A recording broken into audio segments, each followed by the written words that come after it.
Hello, friends. Welcome to A Little Room for Healing, where we aim to create a little more room in the world for authentic connection, insightful healing, and a deeper understanding of our hearts, ourselves, and each other through honest conversation.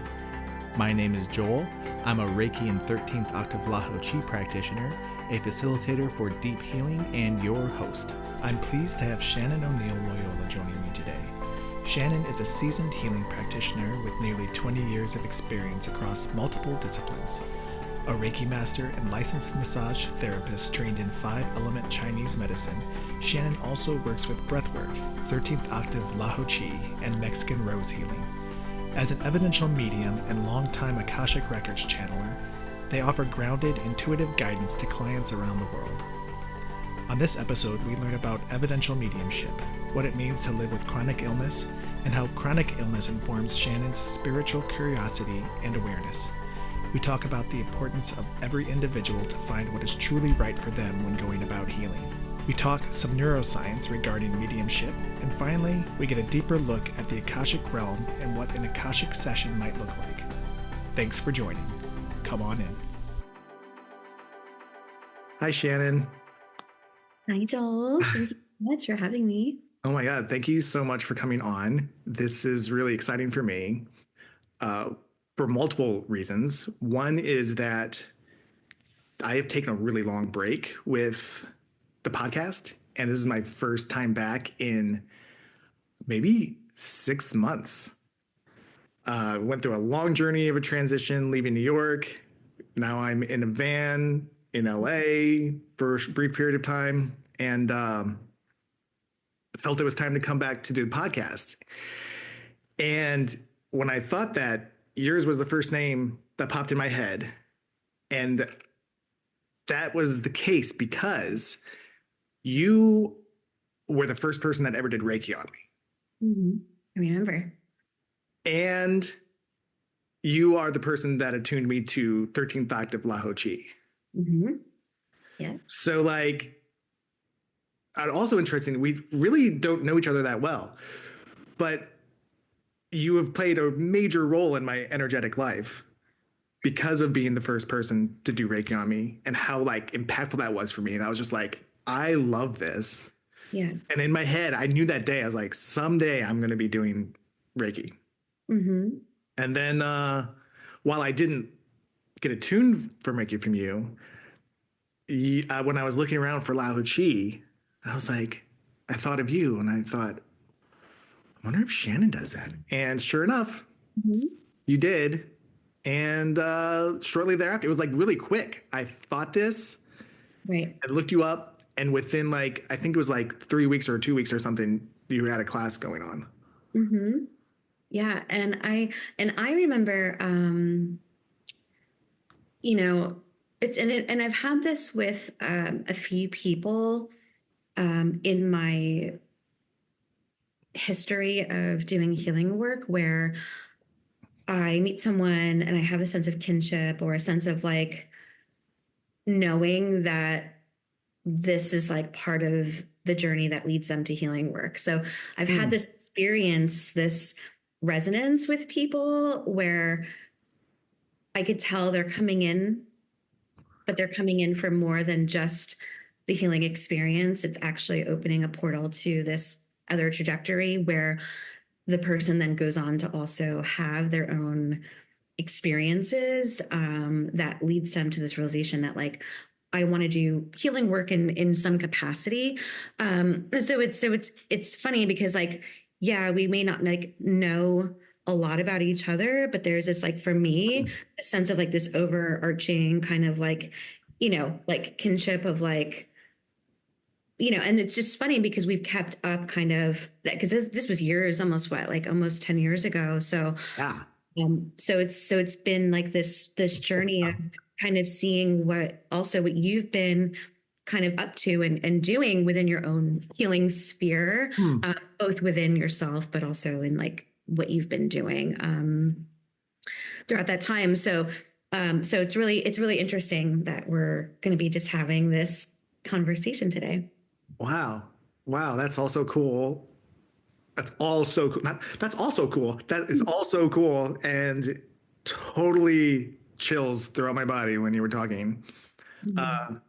I've never heard your experience of me coming in, except for like you sharing what was going on with you when I was getting energy healing from you. Mhm. Mhm. So that's really cool, and that gave me chills. Um, oh man, I'm torn. I want to say something more about this, and I also want to do check-ins. I'm going to say something more about this, and then we'll hit check-ins because I Okay. love to start the episode with check-ins. When I saw you the first time, it was a week after I did ayahuasca for the very first time in my life, Mhm.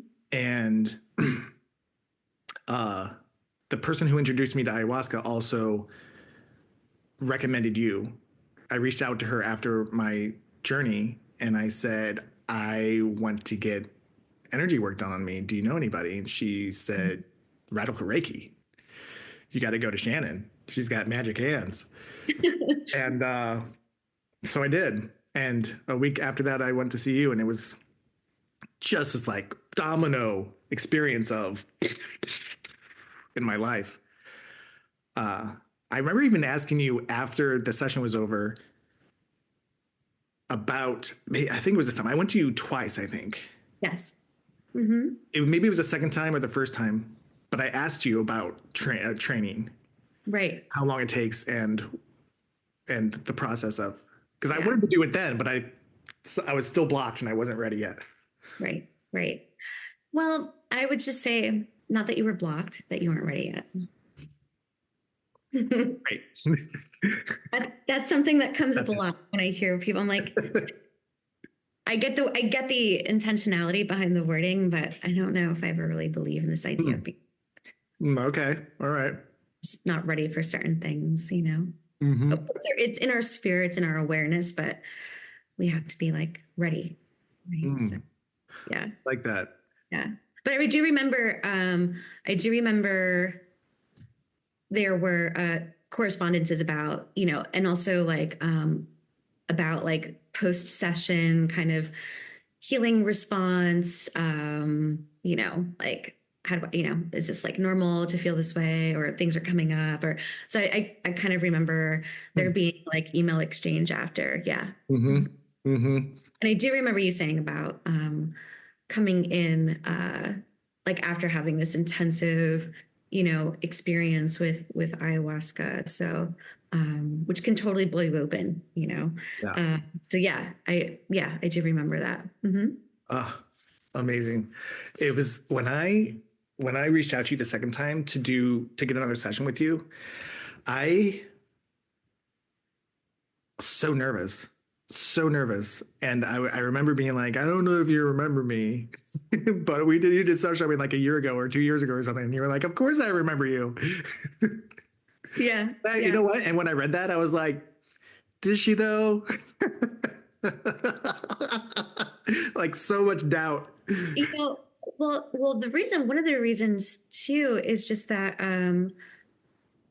because in the very beginning of because you were still um part of the wave of clientele within like I believe within the first year of Radical Reiki, because I had been doing the work professionally, but working at a different place.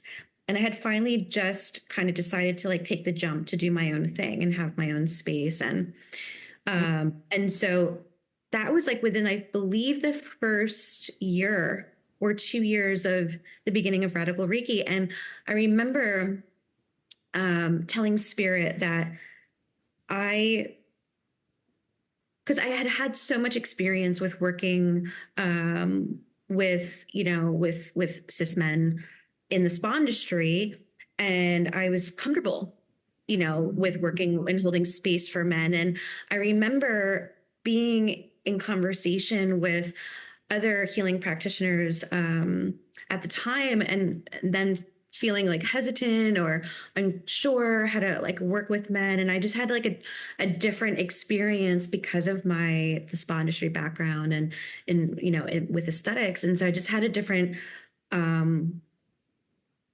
me, the idea of like extending and holding space for men was no different. And so I remember putting out that intention that like, I really want to be able to work with more men and reach out to men. And so you were one of, I think at the time, probably 6 men that was only in the practice at that time, like within that first 2 years.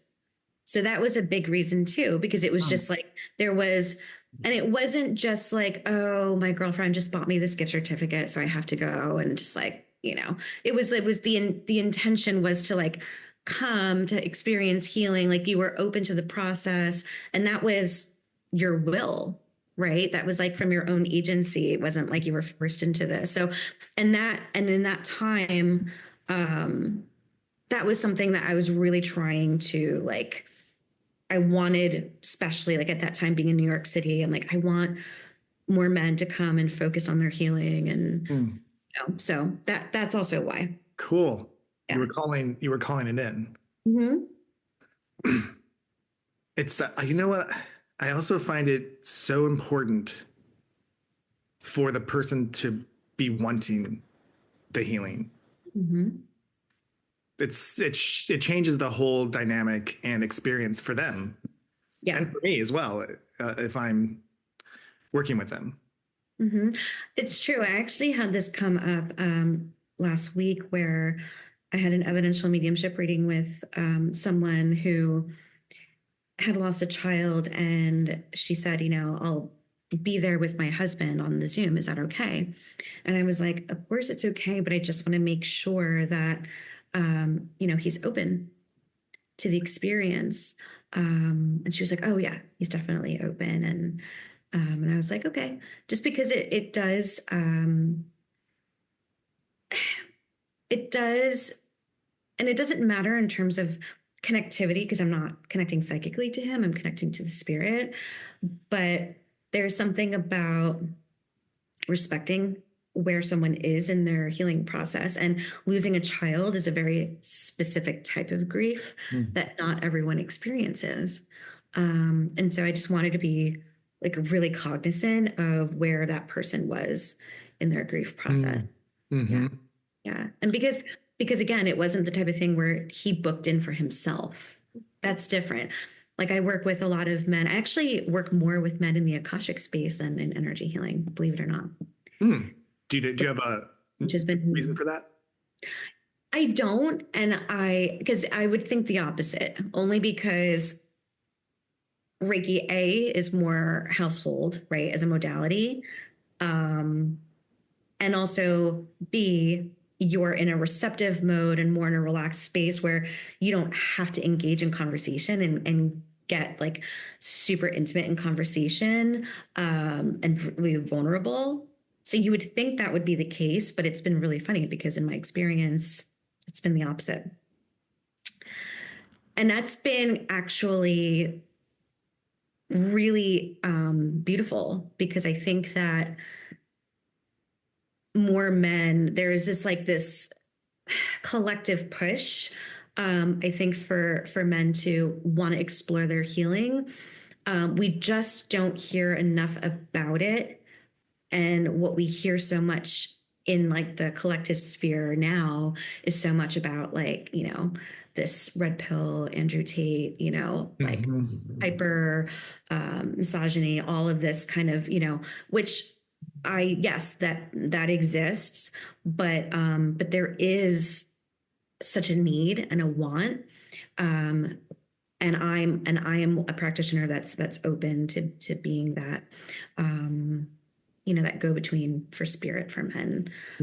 It's really important. I actually have in the last year started with one client I've had for a long time, her son.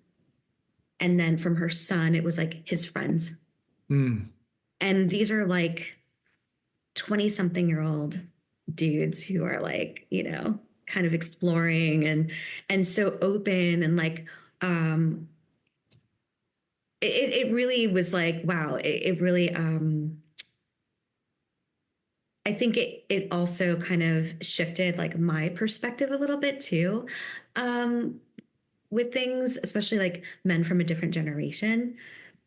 So it's been really cool. It's been a really interesting perspective, and I think too, just having that like New York City background where you work with like all walks of life. I mean, I remember even one time I had a Hasidic man come in for Mm. energy healing. And he was very open to the experience. The only thing he said, with my religion, he's like, because he had been referred to me, and he was like, and I know that you do hands-on work as well, and or place things in people's hands or crystals or whatever. And he just, just asked me to not, to have any physical contact. And I said, not a problem.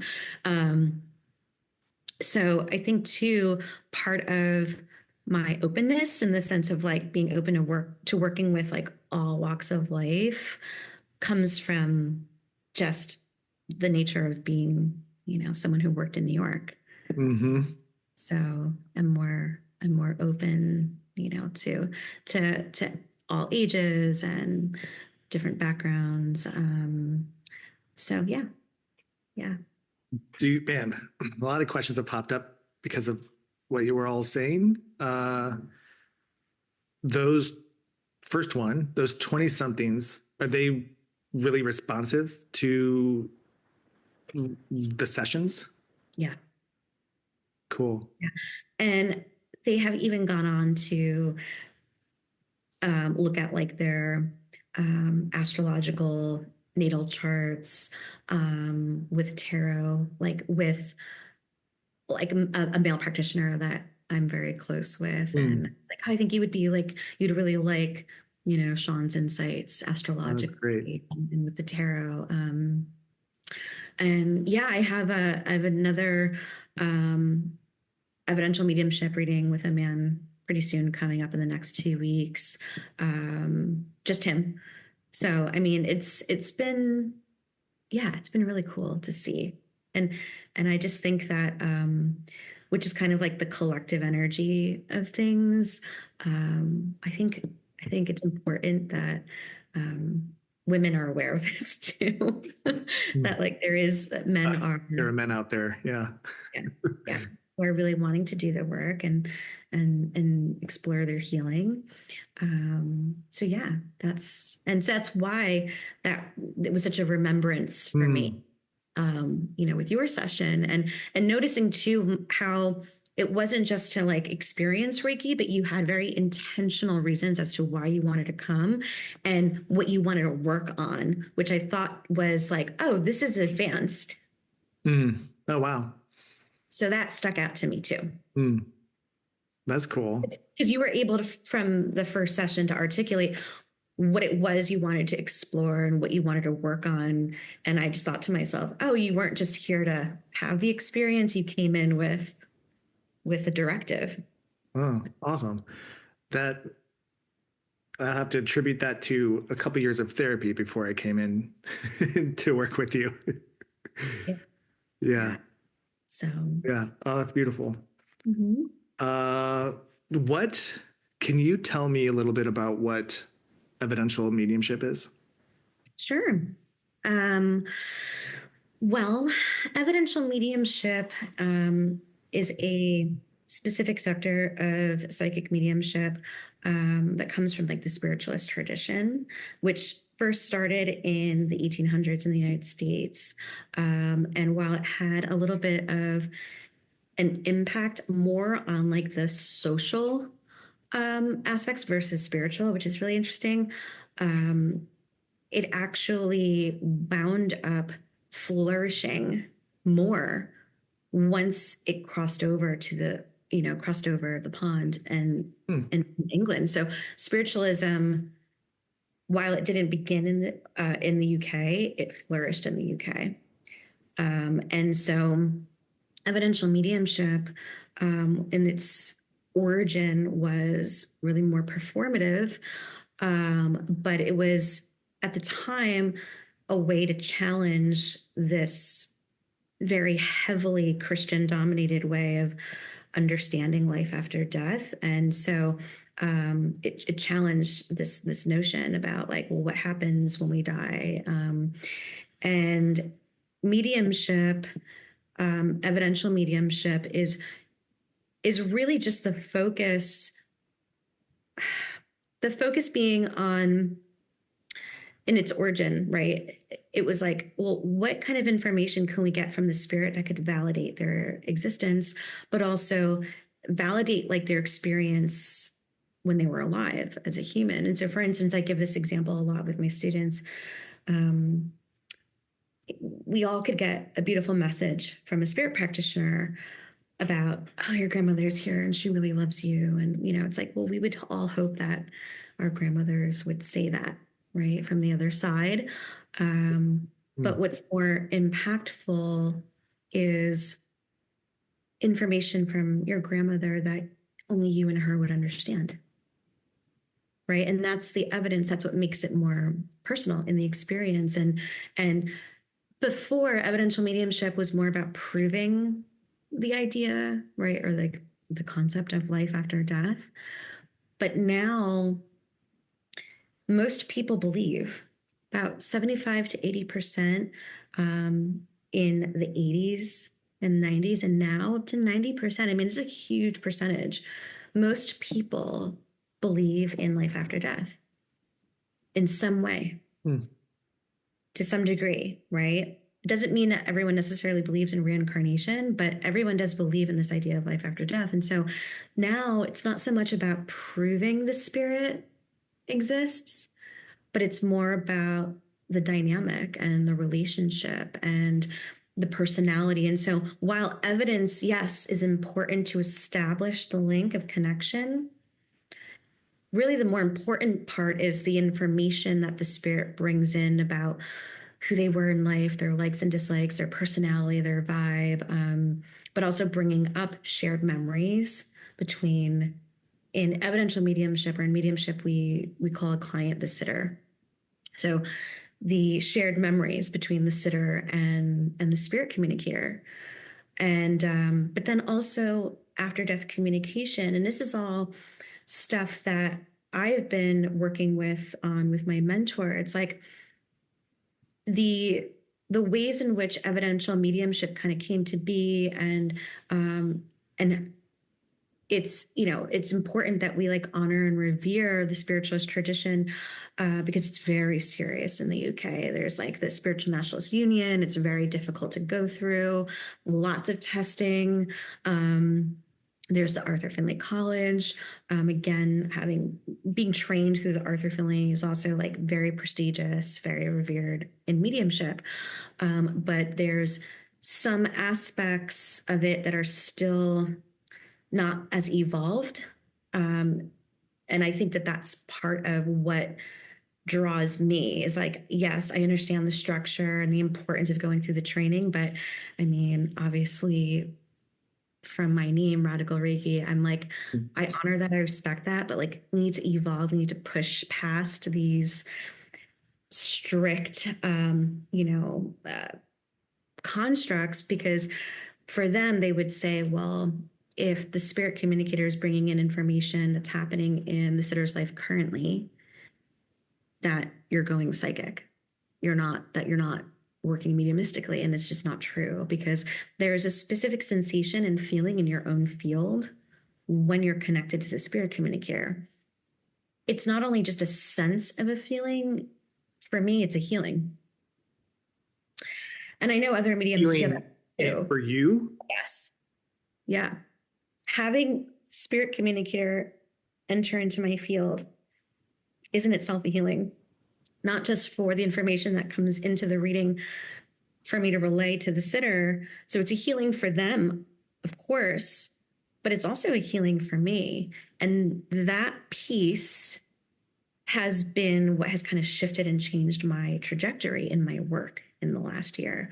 Wow. Because of my health and my physical health conditions at the moment, I'm limited in what I can do. And so I am not so much focused on the energy work anymore because of my inability to even stand to do a session.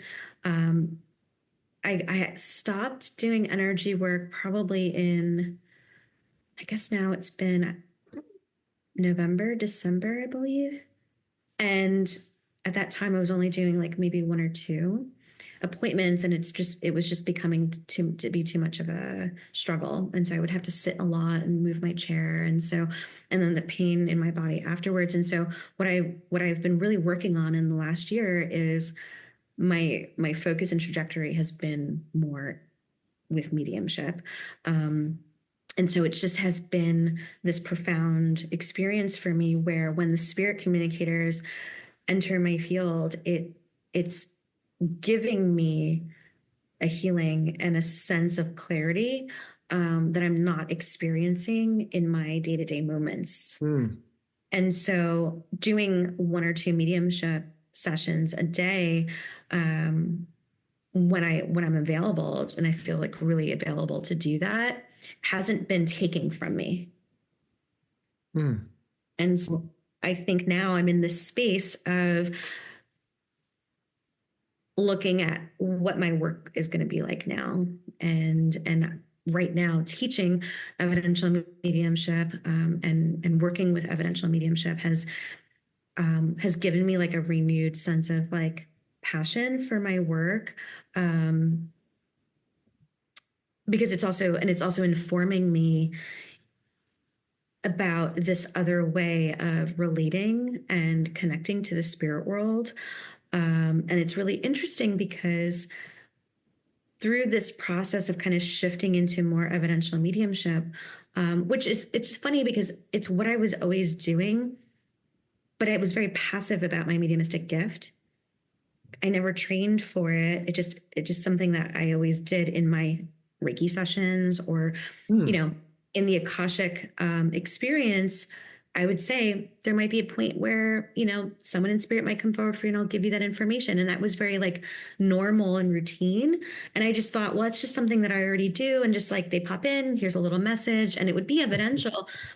But in terms of developing the skill in order to like hold a link for an hour and then have multiple spirit communicators come in, that has been more of my focus in the last year.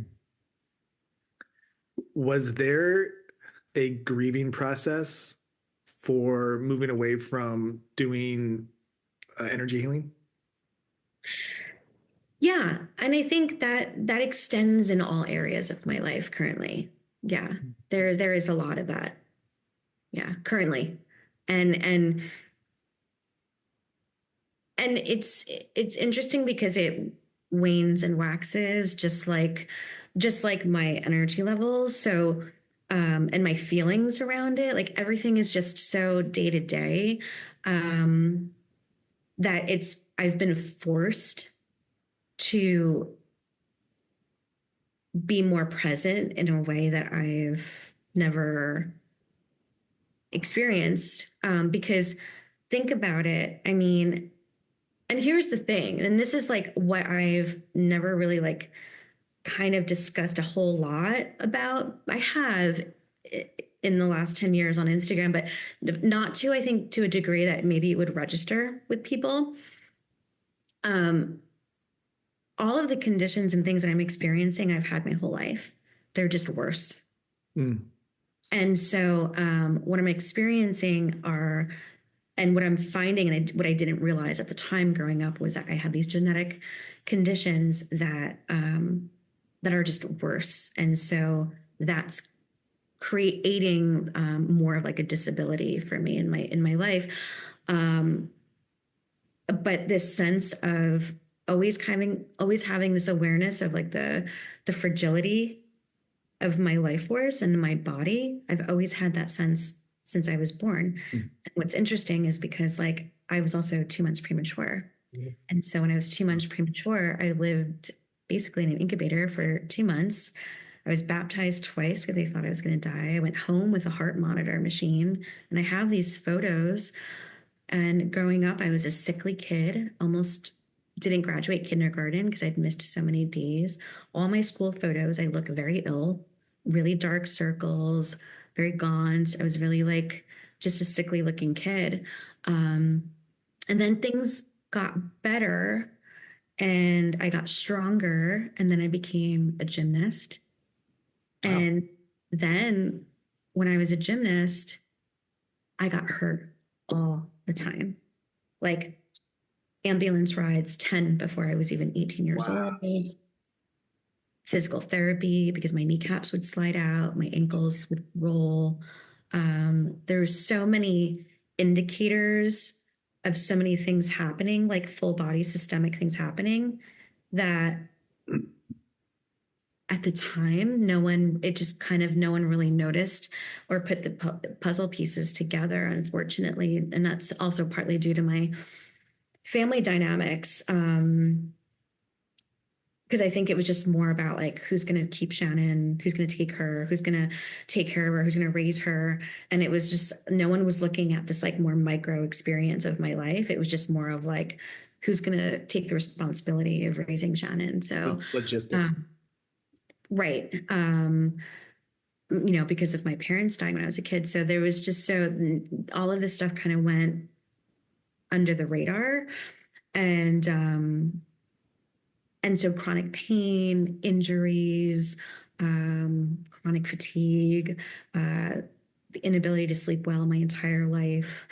There's just been so much of that. And I think because I've always had to push through so hard, it seemed like I was fine and like able to travel and do this. And, people have this idea that like, oh, so busy. And it's just like, yeah, busy, but doing just normal day-to-day things requires so much mental processing that it's so exhausting. So when you're living your life in a way where you have to be hyper vigilant about every single movement you make, like going down the stairs, if I step wrong, my knee's going to slide out. So being so hyper aware of every single thing that I'm doing is so exhausting, but it requires such a level of presence. And that has been even extra challenging given like where I am at the moment physically. And so in the last few years, things have progressed. And then last August, I had a COVID infection that completely derailed everything. And so I've been a lot worse since then. And I'm in the process currently of seeing a lot of different specialists, cardiologists, neurologists, geneticists, for confirming possible other comorbid conditions. So I have various genetic connective tissue disorders, which what has been really fascinating is kind of like the spiritual symbolism around like connective tissue. Like, what is connective tissue? So it holds everything together, but connective tissue is permeable, chooses and allows what it needs to come in and come out in order to sustain you. And so I think about that in terms of energy work, right? Is that like being permeable, what we allow in connective tissue, if it's weakened, what does that mean for your boundaries? So there's also this complexity on a spiritual level about it too. But what has been really incredible, because all of this kind of like this awareness of like, right, I started investigating all of this stuff when I was still living in Mexico. And I was still more able-bodied then, but I was like, I always knew something was wrong. I always knew something's not right. Full systemic wise, like multi-system, I knew there was dysfunction. I just always knew. And I was able to start this investigation in Mexico when I was living there because of how accessible the specialists are, and not needing referrals and kind of like the way our healthcare system is here. But it all started with going back to psychiatry. And it all started with my ADHD diagnosis, my inattentive ADHD diagnosis. Then my first connective tissue disorder after that was discovered, which is a condition called lipedema. And those things are comorbid. And then I got diagnosed with autism level 1. What does comorbid mean? Meaning that there's so oftentimes, for instance, like with the specific neurotype of ADHD and autism, these neurotypes oftentimes, and what we mean by comorbid, go along with conditions in the physical body. are connective tissue disorders, which challenges what people used to think about autism as being a behavioral issue when it's not. It's a neurotype, and the neurotype is a reflection of also in the body, like at the connective tissue level, and also the way that neurons are pruning and how they're not, even down to things like the way that your eyes track. And so another thing that I was recently diagnosed with was vision binocular disorder, which I have in one eye. So eye weakness due to the lack of connectivity, the connective tissue, because connective tissue Oh, is an wow. entire body, is covers your organs, holds you in place, holds your organs up, your musculature in your body, your bone structure. So it's been fascinating. What is when you find out a new thing that is happening in your body, what is the emotional uh, response to that or reaction to that? Is it, Not my fault. you would tell me, yeah.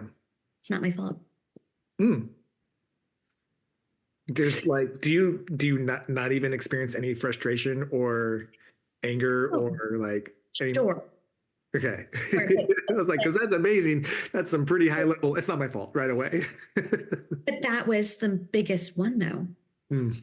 because my whole life I've been dealing with, like, I came into this world, first off, my Chiron's in Taurus, and this wounded healer component, right, coming into this incarnation. And I would say to people sometimes, I think my core wounding around feeling like not good enough, or like my biggest issue in this incarnation is like my relationship with myself and like how I measure myself more than anything. And I've been very vocal about like what my core issue is, because I see this mark in a lot of healers that I've worked with, either like as peers or like my students. But it bled into so many different sectors of my life, down to even just like, why can't I manage certain things well? Why do I have a hard time transitioning from one task to another, down to like the most micro of things that seem very basic that other people could just do. And yet, but people would only highlight or see the highlights of like, wow, you've done this with your work, and you have a business, and you work with all these people, and you travel and do all these things. But that stuff's easy for me. What's Mm. not easy is being a human and doing day-to-day tasks like cooking for myself, you Mm. know. And so once I started becoming like more vocal and clear and honest about that stuff, and not trying to like come off like I'm some altogether healer person, because that's just like 90% of what I see out there. And it just makes me, I'm so grossed out by majority of like the healing world. Um, I just started becoming very vocal and like honest about like, I struggle with being human in a lot of ways and things, and I had to accommodate myself. And I've had to like learn how to like manage my time better, and learn how to like be better about like taking care of myself, like cooking, basic skills that maybe other people have no issue with. Mhm. And so that's kind of how the whole ADHD like process, and it came down to, once I realized this is an executive functioning issue in my brain, and this isn't some kind of like personal or moral failing or inherent failing on my end, that I'm not like good, like I'm so there was like this shift in narrative that I would like about like, am I a good person or am I a bad person? I'm bad at being a human, or I'm bad at lifing, or Mhm. you know um and so the relief that comes from finding out that my lack of energy that I've had my entire life, but now is worse. There's always been a base level fatigue, um, that this is like physiological. This is like my genetics. This is like what my body is like. This isn't my fault. That to me has been more um, more healing Mm. than dealing with like the anger, the frustration of being limited in my Yeah. ability now to do certain things. Mm. Yeah. Thank you for that. By the way, I really appreciate how vocal you are about how difficult it is to be. uh, your existence, your day to day, and the pain you're in. I really, really appreciate it. I love those posts from you or those stories or on Instagram. I really appreciate that from healers, especially. And I totally agree with you. There are so many healers out there that are just like, I have it all figured out. And it gets under my skin too. It drives me crazy. Yeah. Because I think that for me, at least in my experience, when I've been very just like transparent, just about like the difficulties of being human, the messages that I get from people about like, oh my God, thank you so much for saying that, or the amount of people who have reached out to me in the last few years who have said, it is because of what you share in your stories that I've sought out a diagnosis because I've struggled my whole life. And so there's this other like dimension of it where people are like, oh, there's like all these things are like being overdiagnosed. No, it actually is so hard to get a diagnosis, not only to get a diagnosis, but to even get to a level of evaluation in the United States, because of cost, could cost thousands of dollars and be out of your network. The wait lists are so long. And most people, come to find out, neurotypical people don't research for years and take out hours of their day wondering if they are these types of people. And like, maybe I am this neurotype. And it's just like, so to be able to help other people feel validated in their experience and in their biology and in their physiology, and understand that like this isn't a failing on your end, and this is actually a neurotype, and unfortunately we live in a world that doesn't support that. But there's just so much more information out there now, and there's just been incredible leaps in just like how spiritual components and this neurotype, like how the experience is versus other people. And I think that we're seeing like really incredible work. Especially, I think her name is, I'm pretty sure could be getting this wrong. I feel like her name is Elizabeth Macarack, who's doing incredible work, who is an autism assessor, who also talks about spiritual components, and how this neurotype presents and what their experience spiritually could be, but also from this high masking perspective, which most women fall under. And that's why we all don't get diagnosed correctly when we're young, because it was a model fit for just hyperactive boys. In ADHD, but also in the way that autism presents in young boys. So it's been really like, wow, like important, because none of this stuff is talked enough, especially in our community, because we want a healing story. The spiritual community wants a healing story. And it was just through these foods that I have now healed myself, and I am this version of the self. And that's just not accurate for most people. Yeah. And also most of those people who maybe have those experiences too, and this is an important distinction, they're dealing with autoimmune conditions that aren't necessarily always genetically predisposed. They could be acquired. And so there's a difference. Some people are literally just genetically from day one, these are just how my body is. And that's what my experience is. And it doesn't matter what I eat or what I take supplemental wise. Believe me, because I've tried. My experience now is coming out of feeling as if like I've been gaslit by the spiritual community, especially about like 10 years ago in New York, where, you know, if I could only just heal the trauma of my life, this pain would go away. If only I can lose like 10, 15 more pounds, because this weight that I'm holding is due to trauma.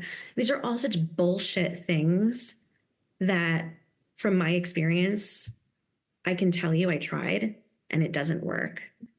And it turns out that like my weight gain as an adult is because of my connective tissue. So this extra fat is really just, it's actually diseased fat tissue. And that's what lipedema is. Wow. And here I'm thinking, I have to lose weight. I have to lose weight. I have to target this. I have to, having this horrible relationship with my body, thinking that like I have to find the right diet. I have to find the right supplement. I have to find the right healing modality. This must be some kind of holding from my trauma that I still haven't fully figured out what that is. I spent so much of my life doing this to myself and seeing different practitioners going to have this type of healing experience, having someone like step on me, having someone put a veil over me and then spit mescal in my face and rub eggs all over my body, which comes from my culture. And I'm like, and it was a cool experience, but none of those things and all these other healing modalities changed these aspects of who I am. So the thing that I've learned about healing and what healing is, you're touching on it, you're talking about it right now, is I think there's a misconception about what healing is. People hear healing, they think it's gone. It's out of my life. Yeah. Completely gone.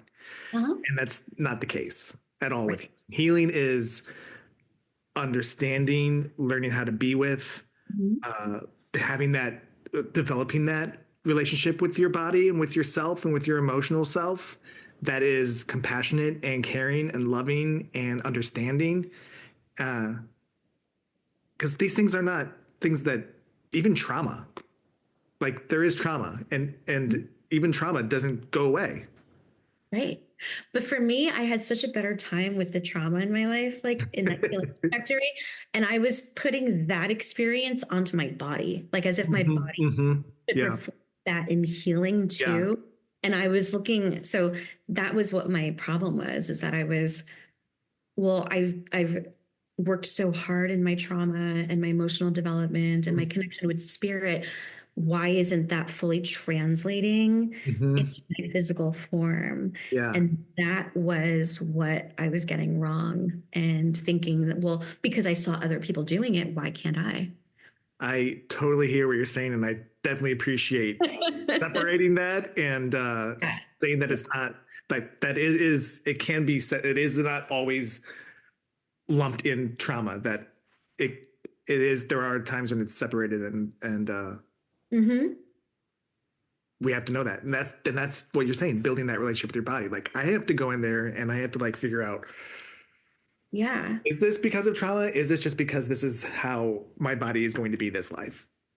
Right. And also just in terms of fatness, like the fat phobia in healing spheres too, I think is also something that like needs to be addressed as well, because like it's we're still kind of like, oh, this is what this healing practitioner looks like, and they've come to this healed place, and this is what they look like. And if you're a bigger person, already there's this indication of like, well, you're lazy, you're not doing the work, you're not addressing things, you're clearly not healed around something, this part of your life needs, so I also have had that experience in healing spaces where I felt like, oh, wow, like there's like a lack of representation of bigger bodied people. I mean, that's a whole other conversation, along with like lack of, people of color, just like, and I mean, there's so much around that I've come to notice. But for me, with experiencing my condition and having to experience like this big shift in my body, it's I never see myself in healing spaces. And I never see myself represented in healing spaces. And that's a huge reason why I've never associated with myself like with a specific healing center or tried to work a lot in a specific space. When I was working in New York, especially, I had my own space. I barely guested anywhere to do any events because I just never felt represented. Um, you know, and I just never felt like fully comfortable. And I had better experiences, shockingly, in LA because I had my own preconceived ideas about people in LA. You know, as a old school hardcore New Yorker. So yeah, and so I think that's a big reason to why I never felt the need to like let go of like former subcultures because I never felt represented in healing spaces. Um, because it just seems so like, well, if you're in this world now, you have to look this way and you have to talk this way and you have to, you know, listen to this music that's uplifting and da da da. And it's just like, well, what's uplifting? Everyone's different, you know, like I am uplifted actually when I listen to maybe sad music, or it does speak to me in a way that makes me feel alive. And that's not lowering my vibration. Right. And so, and I think that's just a big reason why radical Reiki at the time was so fitting for me. And to a degree, it still is now, but I'm in this process of like feeling like a transformation is coming where that might also look like changing my name to my business Oh, name. wow. Yeah. Wow. Mhm. Cool. Yeah. I'm so interested in how that may play out and what comes out. Right. And I think, and you know, and it's just, there's still going to be elements of that still because I'm very vocal about like, I'm so against like the purity culture in you know, in spirituality. It's like a lot of this stuff is just like repackaged Christianity. Mm. And, you know, I'm just like, yeah, guess what? I take Ritalin because it helps me actually. Like my executive function is better. And one of the biggest things for me too was that like when my brain is in a better place, I'm like more present with the people that I'm with. Mm-hmm. And in a way that I didn't realize I could be. Mm. Oh. So that shifted my relationship with the people in my life too. Because I could take in and see them in a way that I wasn't able to before, Mm. whether it was distraction or overstimulation from sensory issues. Uh, all of that stuff, the noise kind of turned down. And so I'm not so fixated on what's around the person I'm with, and I'm more fixated on the person. Is that that's from taking Ritalin? Yeah. I tell people, so this is actually a really funny story. A friend of a friend of mine, when I was working in Portland a few years ago, was like, hey, so I have 13 uh, she's like, I have a leftover prescription for, and it wasn't for Vyvanse, it was for Adderall. And she was like, I know you have ADHD. If you want them, I'll give them to you. I don't know if the milligram dosage is going to work for you, but I'll just give them to you. And I was like, okay. And I looked at it and I was like, oh, these should work. And I had heard this from other people in the community, but I just was like, it's either going to be like really great and I'm going to be bummed because I can't get it. At the time I was still living in Mexico. I'm like, and there you can only use Ritalin. They don't have Adderall or Vyvanse. And so I remember the day came, I was like, okay, I'm going to try it. And I had never felt more peace in my entire life. Like even thinking about it, I could cry. It was one of the most like incredible experiences for my brain and my body and my awareness.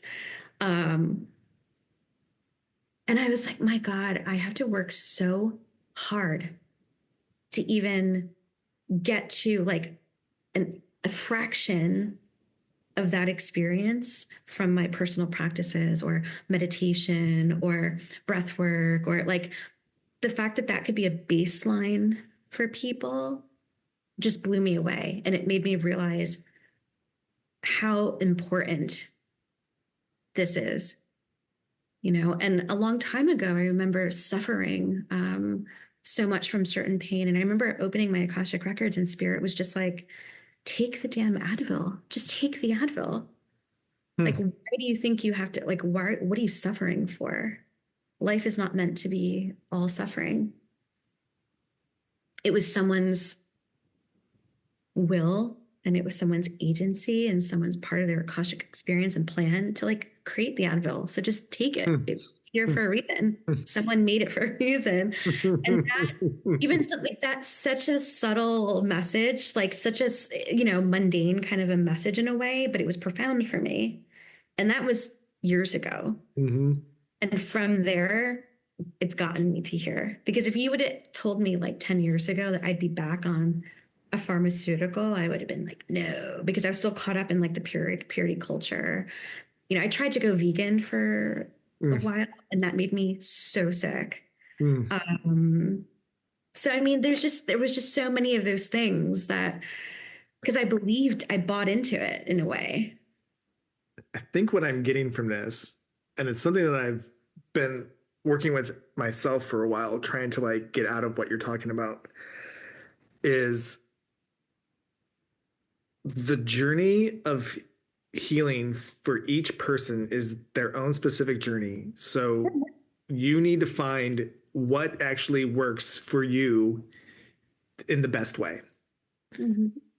So for some, it might be veganism. For some, it might be not taking prescription drugs. For some, It might be taking prescription drugs. And that's okay. And I feel like that's the piece that like, there needs to be more acceptance around people's individuality when it comes to like healing approaches, right? And that's okay. So like, even when people would be like, oh, like, a cornerstone of one's practice should be meditation. And it's like, if you know neurodivergent people, if you have neurodivergent people in your life, that is like, can you get to a point where you can? Yes, you have to work towards that stillness. It's not easy for a neurodiverse person or a neurocomplex person to just all of a sudden just go into like a meditation practice and start and develop a meditation practice. And it takes full body, working with your breath. And I think that's what was so attractive about ceremonial magic for me, was that it included toning in the voice, using your voice, actual movements, casting the circle, using your arms and body as directionals. And it was like, oh, this is more interactive, and my brain enjoys that. Like ritual and steps and learning the steps. Like, it's kind of like the more complex the ritual, the more I'm like attracted to that. So it's so funny. That's because cool. Like there's personal, your personal practices and what you prefer and kind of what works for your brain and your attention, right? But what's interesting about all that stuff is like, we might have like different backgrounds in terms of like, for instance, like someone very near and dear to me has a more of like a yogic, Eastern resonance for their spiritual practice that I don't. And for me, it's like the Western mysteries is I'm more resonant with. But yet I have like a deep connection to folk Catholicism, so I have like the rosary is a big, the devotion to the mother, like that's a huge part of like my personal practice. Everybody has these personal practices, but what has been super interesting is how all of that we have to put aside when doing evidential mediumship. Oh. Because it's about honoring the spirit communicator, and none of that stuff matters when it comes to how you connect. We can't impose our stuff in a mediumship reading because it has nothing to do with us.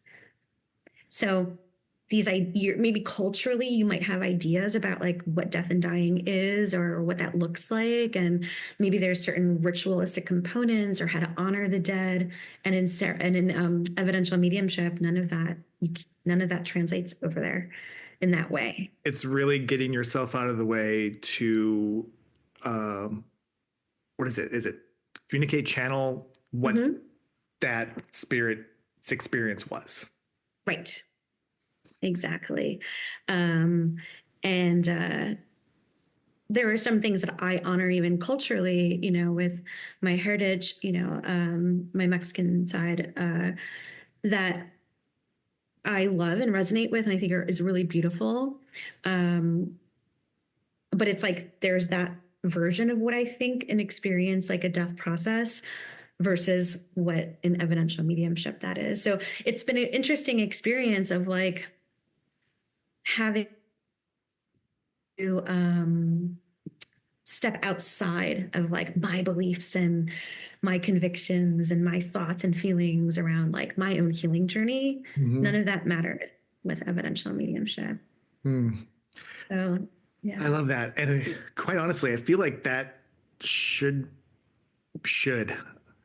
I really don't like using shoulds and stuff, but I actually feel like in this case it means it's right. I feel like that should be the case for any healer, for anyone, honestly, who's trying to help someone else come back to themselves or find their healing or go on their journey. Is I am not here to impose what I think you should do. I'm here to help you find what you should need to do for yourself. That's the actual truth of your experience.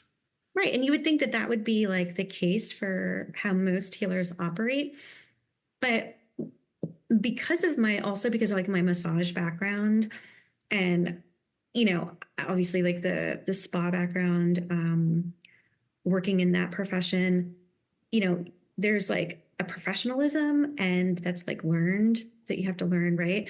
That's why I think some of like the best healers come from these like professional backgrounds in that way, where they've had to like already hold space and know what that is with people. But also it's like there's also just a lack of ethics in trainings and healing spaces that aren't necessarily like taught. And that's something that like that's a class that keeps coming up of like formation for me. And like these things are like discussed in my trainings, but not like said as like these are just like you should adhere to these like ethical standards, because yes, that did extend into my healing. Like I would never tell someone to not take a medication or to eat a different way. There's a way to suggest, because also we're not doctors, we can't prescribe, but there's a way to suggest things. Like I've noticed that when I take magnesium, I sleep better. It's been my experience. I can't tell someone they should take magnesium, but if I'm getting a sense that maybe it would be resonant for them, I put it in the perspective of this has been my experience. If I really do think that, I'm going to say it, but from that perspective. So being just very mindful about what you say to clients, what because that's something too that I've had people book in with me and say they've had these wild experiences with healers, or there's been grooming and abuse and all sorts of things, extortion. I mean, you name it. So it's just like this discernment is so important, but also understanding like the ethics of and the responsibility that we have when we're working with the public. That's huge. Huge. And I think in terms of mediumistically, because some cultures have this belief that, you can't contact the dead after like X amount of days, or they're in like some kind of transition, or maybe that there's this idea that they're stuck somewhere and not fully at rest, or they're angry and all of those things. And it's like, that's just not the case when working with the dead. And so there's like potential for harm when we talk about the dead in some of those contexts.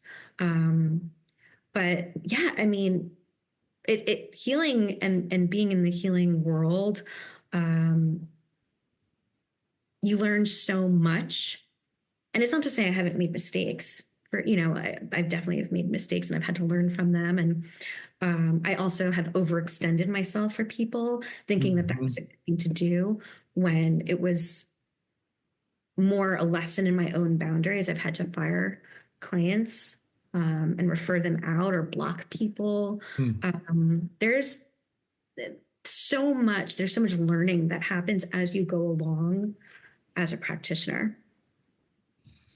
Yeah. That is so true. So true. And sometimes your clients outgrow you as practitioners, where in the sense that we're like a person for them at a time and place, and then work with other people. And sometimes that can, in the beginning, it could be a little jarring because you're like, oh, I thought we had good rapport, or whatever. And it's not that. It's not about you. But it's easy to kind of go, well, I thought they liked me, or I thought they liked my work, or, it's really that your time and place for someone, and they need other people to fill certain roles that maybe you can't. It's truly the practice of getting yourself and your ego and what you're out of the way and being like, what's actually best for this person. And if we're working towards them taking agency about what's best for them, if they say that it's time for them to move on, it's time for them to move on. Right, exactly. And that's something I had to kind of learn like in the early days. And I was just like, once I kind of just understood that more, I was like, oh, you know what?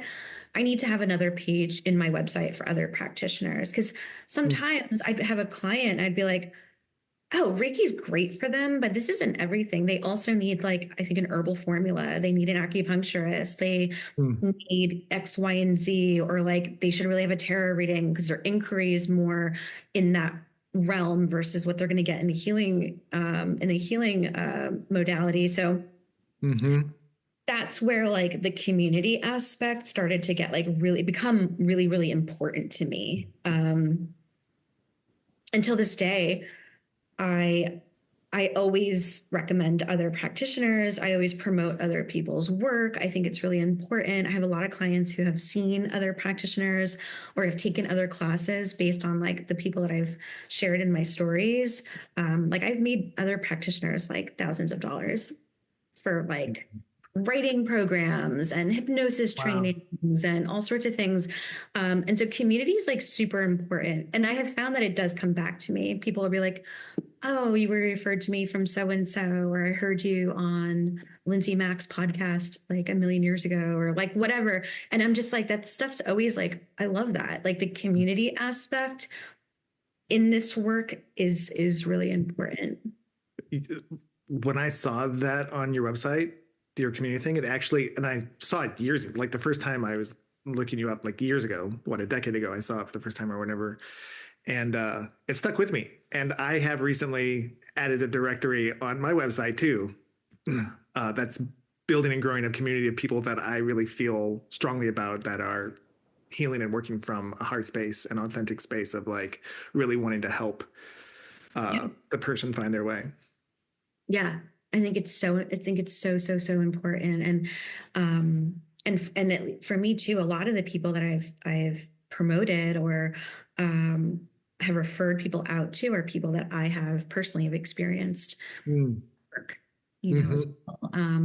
I really had this idea a few months ago, right at the turn of around the election, where I was just like, it's important for me to gather practitioners who are, anti-fascist, anti-racist, and really like inclusive, and really like pro LGBTQA, IA. So for me, because there is this pipeline like there where I'm like, oh, I'll come across someone and I'm like, oh, actually, we're not on the same.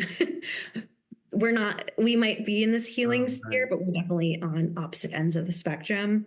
And I think it's so important as things change at a certain level of our government, it's important that people feel safe and safe with their practitioners. And that is very, very important to me. Because I do work with a lot of trans people. I work with a lot of, I also work with neurocomplex people. I work with, brown people, Black people. I work with all people. And so it's really important that everyone feels included. And while I won't be able to vouch personally with every person, my goal is to create like a directory for people and, hoping to get that going beyond, what I have on my website, but it would be from like a state by state directory for people. Yeah, it's so good. It's so important. And safety, I think safety is the number one thing. Yeah. Think of a healing space. Yeah. Nothing can happen without safety. Right. That container needs to feel safe. And, and I think that as our world is changing, it's important to like make that stance of, I am pro this, I'm anti this. And again, and it doesn't mean like with these declarations means that we're perfect at these things. Like these things, we're always learning. I still make mistakes. I still sometimes, misgender, and I correct myself, or, it's not about being perfect at this stuff. It's like, this is stuff we're always going to have to like learn. And just even in conversation, just about like, the genocide, there's so much about learning what's happening and learning what's going on and understanding where people are coming from. And it's just important, I think, personally, as things are changing rather quickly. I think it's important that that people feel safe and seen and represented.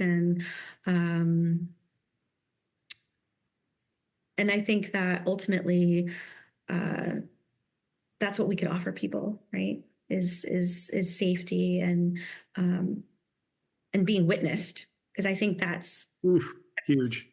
That's huge.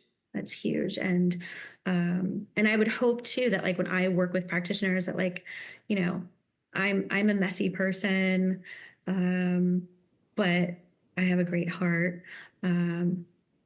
Messy, I think in my mind, because I'm actually extremely neat. So one thing, knock on wood, I actually love cleaning. But I think that it's important that like I feel safe enough to show up to a practitioner and go like, I'm still struggling with these things, and these are the areas that I want to work on, and I want to be able to shed practitioner me when I go into a healing session. I just want to be me. Yeah, as I am. So, yeah. Speaking of that, that's a great segue to move into a little energy healing for you. Perfect. Where you can shed practitioner you and just be you. Just you.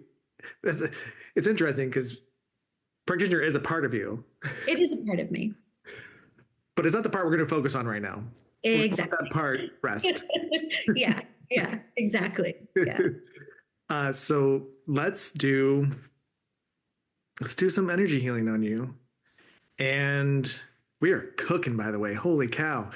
Really enjoying this conversation. Yeah. Thank you so much. So my question for you is, would you like to set an intention for your energy healing session?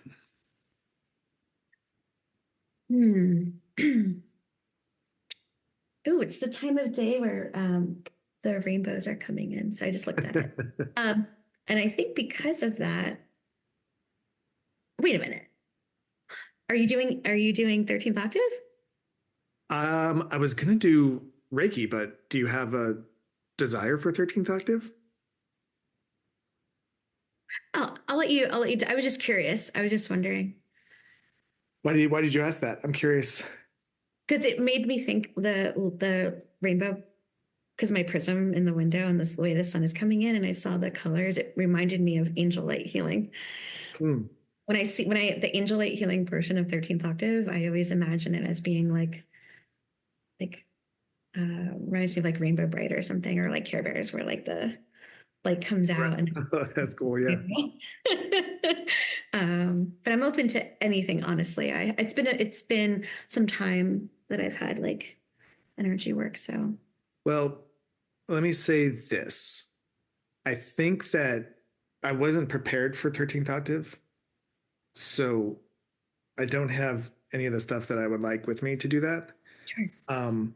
However, I do find that when I do Reiki, it's not, it's like, it's kind of free form. It becomes Cool. kind of free form and like other stuff comes in. So Okay. uh, we'll kind of just go with what is coming through, if that's Awesome. cool with you. Yeah. Yeah. I'm excited. How would you like me to be receptive, or how would you like? I would say whatever is most comfortable for you. Like if you want to continue sitting, go for it. If you want to lay down, you're welcome to do so. Okay. Uh, Now is this part of it? it, it's not going to be shown to anybody. That's what I was. Yeah. Okay. All right. So then I'll just go into my room then, and that'll be good. I can lay Great. down. I'm going to go to the bathroom while you move. Now, question for you. Yeah. Hold on. Before I ask this question, I just want to say to everybody, we'll be right back after Shannon's energy healing session.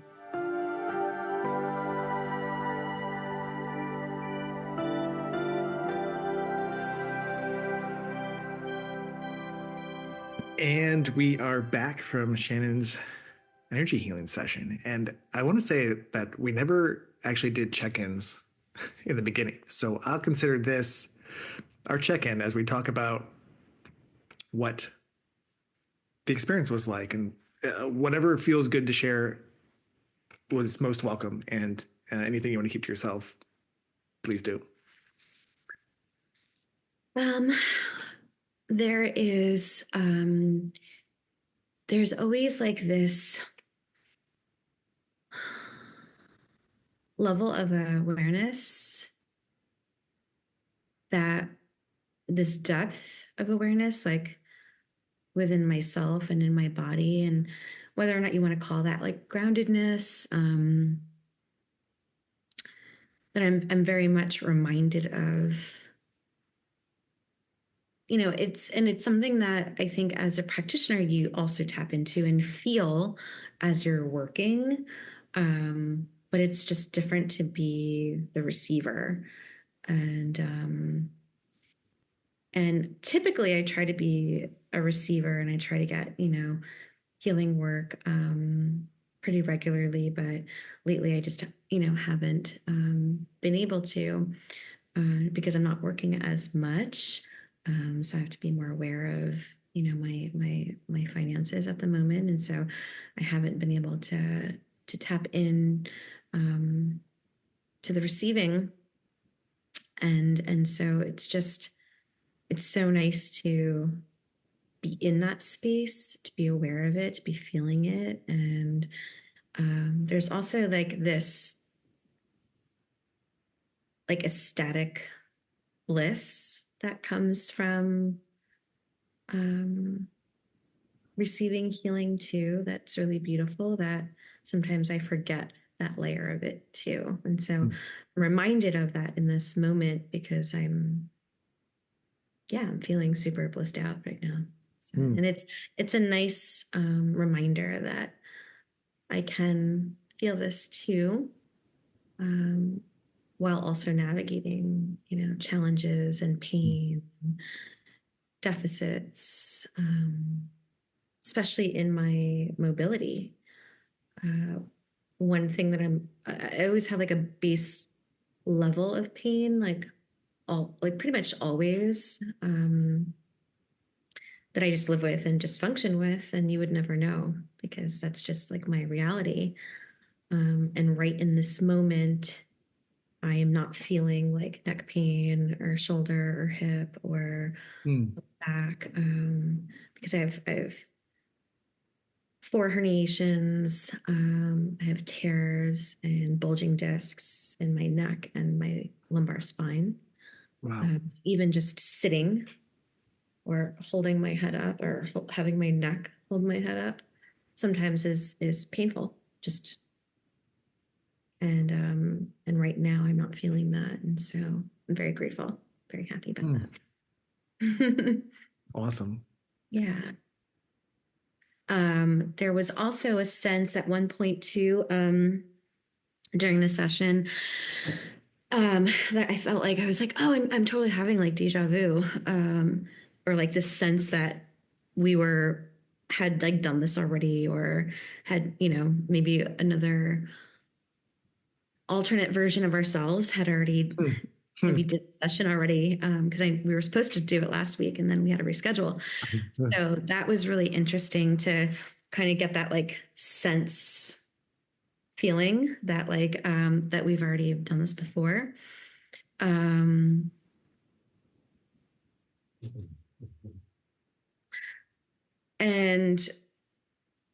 what's also was really potent and noticeable for me too were there's a lot of like circulatory issues that I have right now. I have chronic venous insufficiency, which means that my veins are not functioning at full capacity in terms of like bringing blood to my brain. So because of the venous insufficiency, there is this sense that like there's a weakening in my life force, but it's really because of like the life force obviously being so tied to blood and the chi's in the blood. And if there's not enough movement or there's stasis with chi and blood, that does impact like what would translate as like weakness, right? Or like chi deficiency. So I struggle too with like temperature regulation, and also like sensation sometimes in certain areas of my body due to the lack of circulatory aspects. But also that contributes to the pain too. And there was a point where I had this awareness of like the energy work, like not just being like bone deep, but also like affecting me at this like level of circulation. That was really interesting as well, like movement in that way. So Oh, that's great. yeah, That's really that was cool. really cool. And was there emphasis at all when you were working like on my joints? Because in my knees too, I felt like a lot of sensation there. I was taken to your knees at one point where I specifically focused on your knees. Yes. Yeah. So I really was aware of that too.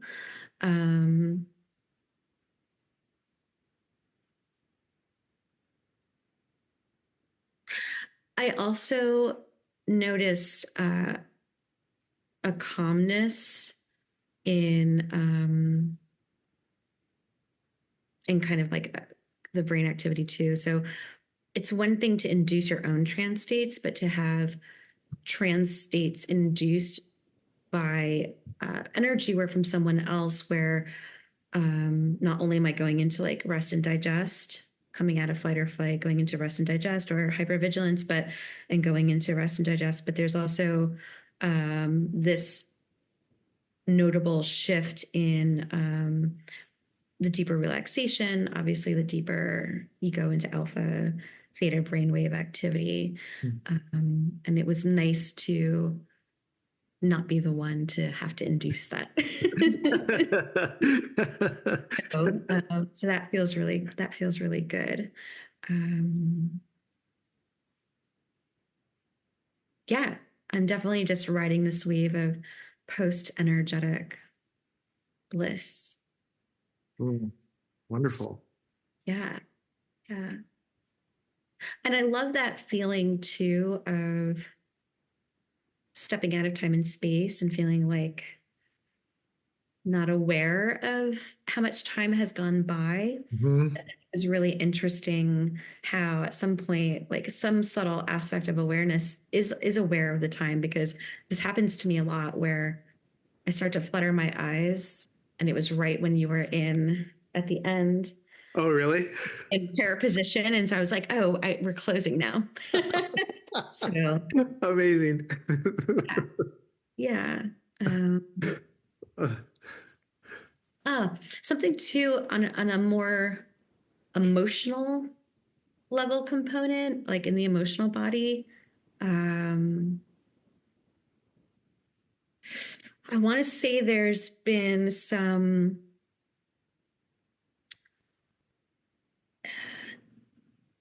I've been kind of, and maybe it's also like the collective astrology, coming out of like Venus retrograde, Mercury retrograde. I kind of was like oscillating a lot between like nostalgia and and also feeling like a little hopeless, struggling with like my sense of hope, or that feeling distant from me a little bit. And right now, I feel like at one point in the session, my heart was able to just like grab it and pull it in, because I'm feeling um, that feeling and sensation of like, oh, like I am hopeful, or there is like a spark that I can hold on to of potentiality when it comes to feeling hopeful.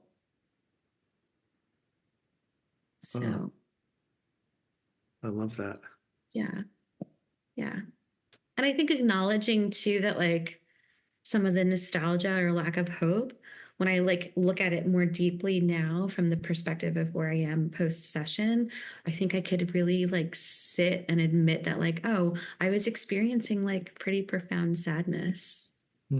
Or I have been kind of moving through and cycling like some deep sadness and maybe grief. About like where I thought maybe I'd be in my life, like in my body, or like, or holding the space of sometimes things don't actually get better, and having to accept that that might be a real possibility too, and having to like transform my being to what could be something else, right? So, and that could still very much be the case, but there's still this level of hope that feels like closer to me at this moment than it felt before our session. Mm. Mm. So, Thank you for sharing all of that. Uh, I often on the podcast share my experience of the session too, if you are interested in hearing. Oh, very much so. Yes, please. First, I have to say there was in the beginning for me, and then little spats throughout. There was a lot of. I had to work a lot with my ego in this one, because there's like, oh, she's the first person that did Reiki on me, and then she taught me Lao Chi, and like, so I was like, gotta do it right, like there was a bit of that I had to like process and move and like lovingly move aside and really, really focus on connecting to source and also to your spirit and what both of those were saying to like lead me to where and what wanted to happen. So that was like the initial work that I had to do. And then when I finally moved into really being able to focus on you, there was a part of me that was like, I was like, the Joel part was like, go to certain parts of her body and work on it. And the message was not that at all. The message was there is a really big energy field that you carry. And I was just in the space of witnessing that and seeing that and uh, holding it.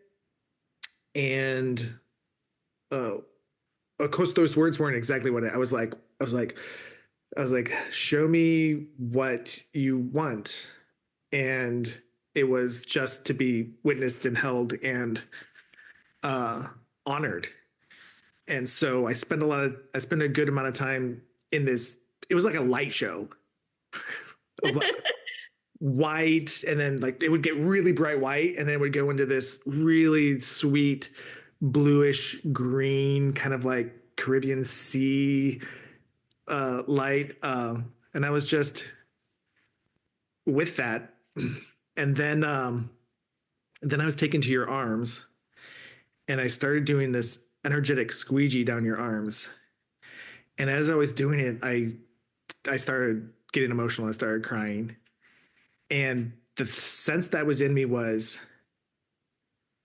oh, are this is she used to do a lot of hands-on work and her energy work through her hands, and this hasn't been happening lately, and it's kind of shifting, and like it just felt like there was moving sadness out of it or through it. And that it was really beautiful. Um, and then I went down to your knees and just gave them some love. Um, oh, and this is really cool. Then Angels of Light did come into play and went back to this energy space above you. Really beautiful energy you have. It's amazing to be with. And we were Angels of Light were working on it, and it just got really, really, really big. And then it went, and then it like all collapsed into this triangle, this like amazingly, it's like golden in the middle, and I don't even know what the color was on the outside of it. Triangle. And it was like your power source. And we just went in there and it was like, and came out of that and laid this at the end as everything was like calming down, laid this energetic blanket over you, and it just absorbed into you. And I did like 3 or 4 times. Yeah, for I don't know what I mean. I can't even interpret what it was for, but that's what happened, and it was quite a journey. I really enjoyed it. And I'm not surprised to hear that this awareness of the angelic realm came into play, because that's who I've always felt the most connected to in spirit. So that's nice to know that, like my people showed up. Yeah. They're there, Part of me wonders if, there's always that question. If she didn't say that beforehand, would it have happened? Who knows? But it happened. But you know what, though? I think maybe, who knows? Because like, what if I didn't, but because of bringing it up, like you were able to notice them more, as we talked about it. But yeah, I definitely clocked it that. Yeah. So, and I also think too, like when you bring your like awareness and your attention to that, you notice it, but you're not just like noticing, but you can actually like feel, because they have resonance too. That's very important. So it's, I think that's part of it as well. Yeah. And that's what's amazing, right? Is that when you're engaged in in energy work, there's this like potentiality to connect with so much more in someone's field. Because really you're connecting to just like my own divine spark of, my field, which is really like just this one energetic signature of like the all field, right? Mm-hmm. It's cool when we get to like zero in on the specificity of someone's field, right? Yeah. And what they resonate with, which then reveals like the archetypal signatures of who they resonate with, right? So I think it's always interesting. Oh, interesting. Yeah, that finding, I gotta admit, like connecting the archetypal signatures, like I haven't gotten there yet to be able to do that. So that's really, what would, can you give me an example of how you would connect that? Yeah.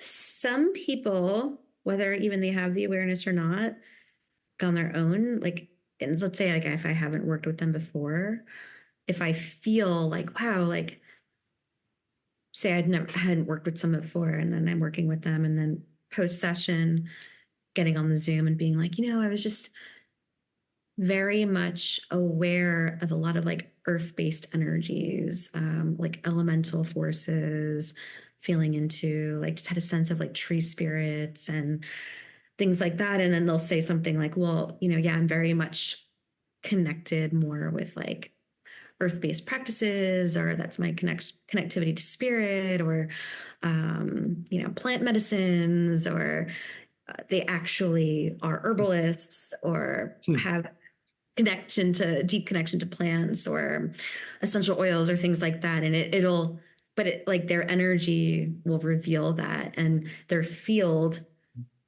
shows like their connection to these archetypal energies, even if they don't necessarily like think of it in that way, where like, oh, I'm an herbalist, but I don't maybe make a point to connect to like the spiritual connection of the plants, but does it mean that they're not on a subtle level connected to those energies already? So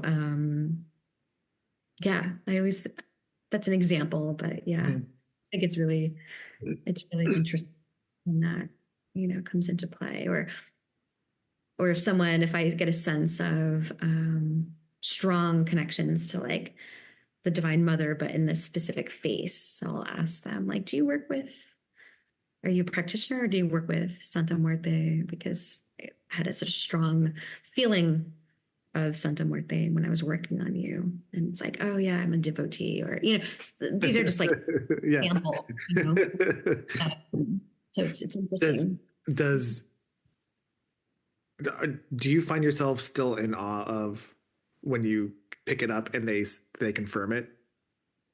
Sure. And not only, not only that, like that, I don't think that ever gets old really, but there's actually neuroscience behind it. When there's confirmation, there's neural connections, like, cortical connections that actually light up when there's confirmation. That's been actually measured, scientific with EEGs, and that's part of like this developmental shift in trajectory when it comes to like the origins of like evidential mediumship to now, where we're able to like, there's parapsychologists and neuroscientists who are actually like measuring states of consciousness of mediums when they're engaged in evidential mediumship, and what parts of the brain are doing what when they're either like just thinking of a person, reading a biography of a person, and then actually engaging in spirit communication, and what's happening at those different moments in the brain. So when someone gets a confirmation too, it's strengthening that part of the brain, those neurons that are like, yes, we're doing evidential mediumship. Yes, the evidence is being confirmed. It's strengthening that component, that link. So it's confirming that when we engage in a specific practice, that part of the brain becomes more developed. And so it's not about meditation, sitting in the power, or doing all these types of things to prepare yourself to do energy work or to prepare yourself to do mediumship. It's the actual act of doing the practice itself that strengthens the brain, and how spirit interfaces with our bodies is through the brain and through the nervous system. More and more we're finding. So and that's right, like our senses and everything is tied into our brain. And so the more and more that's confirmed, it just goes to show that these things can be measured. And so like when you're saying like, does it get old? No, because that part of the brain goes, oh, we're reinforcing that this is real and that this is what we're doing. And so I always tell my students, and even when it comes to Reiki at a Reiki level 1 stage, when people are like, oh, I don't know, I don't want to practice, I'm just a Reiki level 1. It's like, you have to practice from the beginning. That's how you develop your sense, you develop your level of sensitivity. It's through practice is the only way. That's it. You know, the more you do something, the more you develop it, right? It's the same thing as like, obviously learning to drive, riding a bike, awkward at it first, I'm scared, all these things. And then eventually you just start doing it. It just becomes second nature. It's an extension of who you are. And that's why I think we should always see these types of modalities as just being, over time, just extensions of who we are. So question about evidential. Why do I always preface a question with, I have a question. I just noticed that. Like, I do that often. Evidential mediumship, is that something that anybody can do, or is there like a prerequisite to be able to do that? Mediumship in general, emphasis on the evidential, because, you know, because that's how we know for sure. Like, you know, for instance, if you were like, these are things about my father that are specific to my father, and let's say your father died young, and I said, well, all right, and I don't know that. I'm sensing a spirit communicator coming through. He feels like a man who may have died before his time, meaning that he was not elderly. Would you understand that? And if that was the first thing I said to you without ever working with you, and I'm like, the spirit communicator is coming through as a fatherly energy, died before his time, and your father has passed, and he died in his 40s, maybe in a car accident before his time. That would be like the first. And you said, if you can confirm that, and you said yes, that confirms that I'm for sure in the link working with that spirit communicator. That's your father. So I made the link. Now, what else can come in about him? His personality, maybe his job or his interest, shared memories. Oh, that time that we did this, we went on the vacation and this funny thing happened, you know, and you're like, yeah, that's my dad. That's what happened. Once we've established those things and we know for sure we're with your dad, then there's room for more things that can come in. Maybe some guidance on things in your life, or just, hey, your dad just wants to congratulate you on finishing school, because I know that your gap was really hard, but you were able to do it. So that's why the evidence is important, because it's specific to your life. It's specific to that spirit communicator that you loved a lot. So the evidence is important, yes, to make the connection, and it's more personable. But I think the mediumship is important, because not only once we've established that we're definitely with that spirit communicator, there's so much more room for them to communicate things at their level of consciousness, which I have been now experiencing, and I've been calling this now. We're not just doing evidential mediumship, but now once we've established that information, and they're like, cool, we've talked about what I did in this lifetime. They're no longer that person anymore. They now want to talk about who they are and where they are at a level of consciousness. It's starting to now become Akashic mediumship. Mm. And so, yeah, is evidential mediumship a skill set that anyone can develop? Yes. Why?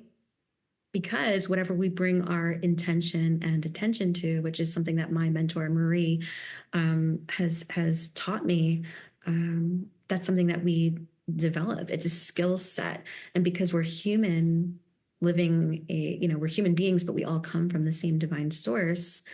Yeah, mediumship is something you can have a propensity towards, maybe like you were born with some of that, like I was, but I wasn't as developed as I am now. I had to like make the intention to do that and take classes, and it's a skill that you build Mm-hmm. just like any other skill. And so for instance, I have students on the very first day of day one of intro to mediumship, they're connecting to a spirit communicator and bringing in evidence on day one, and they've never been able to connect, at least Wow. awareness, before. Mm-hmm. In the beginning, is it things like I'm seeing glasses and maybe they were like smaller in stature, and like, you know, I saw a soccer ball flying in the air and they were a soccer player in life. These are small little pieces of evidence, but it's so significant to who that person was. It's evident. And they might seem like mundane things, but that's what it is in the very beginning. You're just getting these little bits of information because your brain is developing this skill. And then over time it gets more advanced. And then you can then ask questions to the spirit communicator and have things answered. So I had someone recently, a long time client. We're almost done, and I was like, "Is there anything you would like me to pose to your grandmother?" And she was just like, "I don't know. I don't know. I think we've covered everything." And I was just like, "Well, how about for fun, for me?" I was like, have me ask her a question that you already know the answer to. And she was like, okay. She was like, ask my grandmother what my aunt now has of hers. And I was like, okay. So I go back to the spirit communicator and I'm just like, okay, what is it that now my client's aunt now has of, yours? And she showed me these butterflies, these that were like tin decorative pieces that were like affixed to the outside of her house. It was just like decorations. Mm-hmm. And I was just like, the butterflies, the decorations. And she was like, oh my God, that's what my aunt has, on her house now. Things like that. And this is like an exercise of playing with the spirit communicator that they can in real time answer. And so we're focusing on after death communication in real time dialogue with the spirit versus now we're not trying to prove anymore that the afterlife exists. We're now working on this communication and bringing in information that like your loved one is aware and with you, based on saying, hey, congratulations, I just saw the wedding photo that you just had framed. It took you 10 months after receiving the photos to get. Wow. You finally hung it up. Things like that feel like these are little mundane things in your life, but the spirit can validate. That's cool. Yeah. That's But really anyone can train. I've been in development circles because even though I'm teaching development mediumship, I am in constant training. Like I am in development circles. I'm doing advanced trainings with different teachers. This is just like what I do because of my health, I spend so much time at home. This is just like what I'm doing as part of, because I love the work and I'm obsessed with it. And that's just kind of how I approach all things that I'm very much into. Special interest. Like I love it and I want to develop it and I want to keep going. And so I'm teaching, but I'm still actively training and I'm still actively trying to push my skill. And it's something that anyone can do. And I have students who have not even been doing evidential mediumship for 6 months, and they're already doing practice sessions with sitters like outside of their classmates, and doing like what we call demonstration in mediumship, where two students are linking to the same spirit communicator and giving information in front of the class. Wow. With sitter who's outside of the class coming in to be the person that they, work with. So it's really fascinating. But it just goes to show that anything, right? Like you could receive these attunements, you could do these trainings, you could just constantly be doing a training. But if you're not practicing, it's about the experiential process of doing the skill that expands the skill, your skill set, right? It's the actual doing that is the most important thing. So well, I gotta say, something lights up in me when I hear you talk about this. So interesting. It kind of reminded me of getting Reiki from you for the first time and being like, "What is this Reiki?" I'm really interested in that.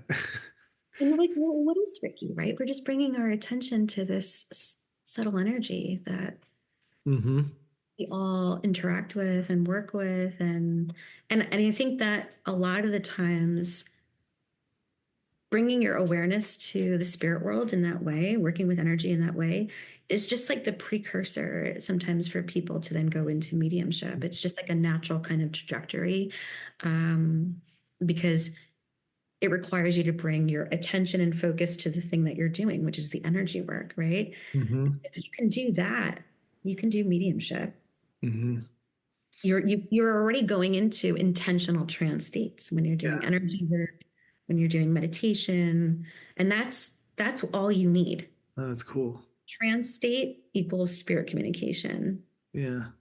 Like when we were talking about, when I asked you the question, do you still find it, like, is there still awe?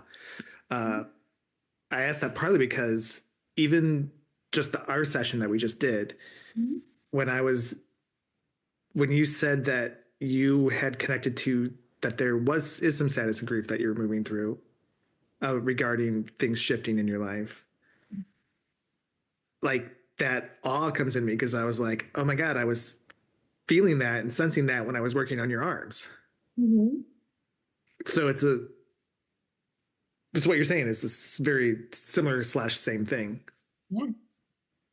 Yeah, it doesn't, I really don't think it doesn't get old. The awe never goes away. It just becomes when this is so much of your life on the day-to-day of like working with clients, and it's so much more normalized. So it's not that the awe necessarily goes away. It just becomes so much like, whereas like my best friend, what did you do today? And it's like, oh, like, obviously I don't divulge the private aspects of my sessions, but I'll just be like, oh my God, I was able to connect to 5 spirit communicators with this one client. And I've only done that a few times, and that's like been like a huge personal goal of like trying to do.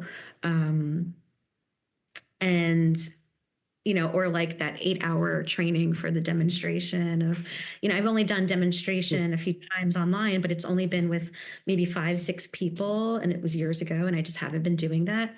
And eventually I'm trying to work towards being able to do online demonstration for 25 people, or in person. Eventually, my goal is to be able to do in-person demonstration for a hall of like 50 people or 100 people.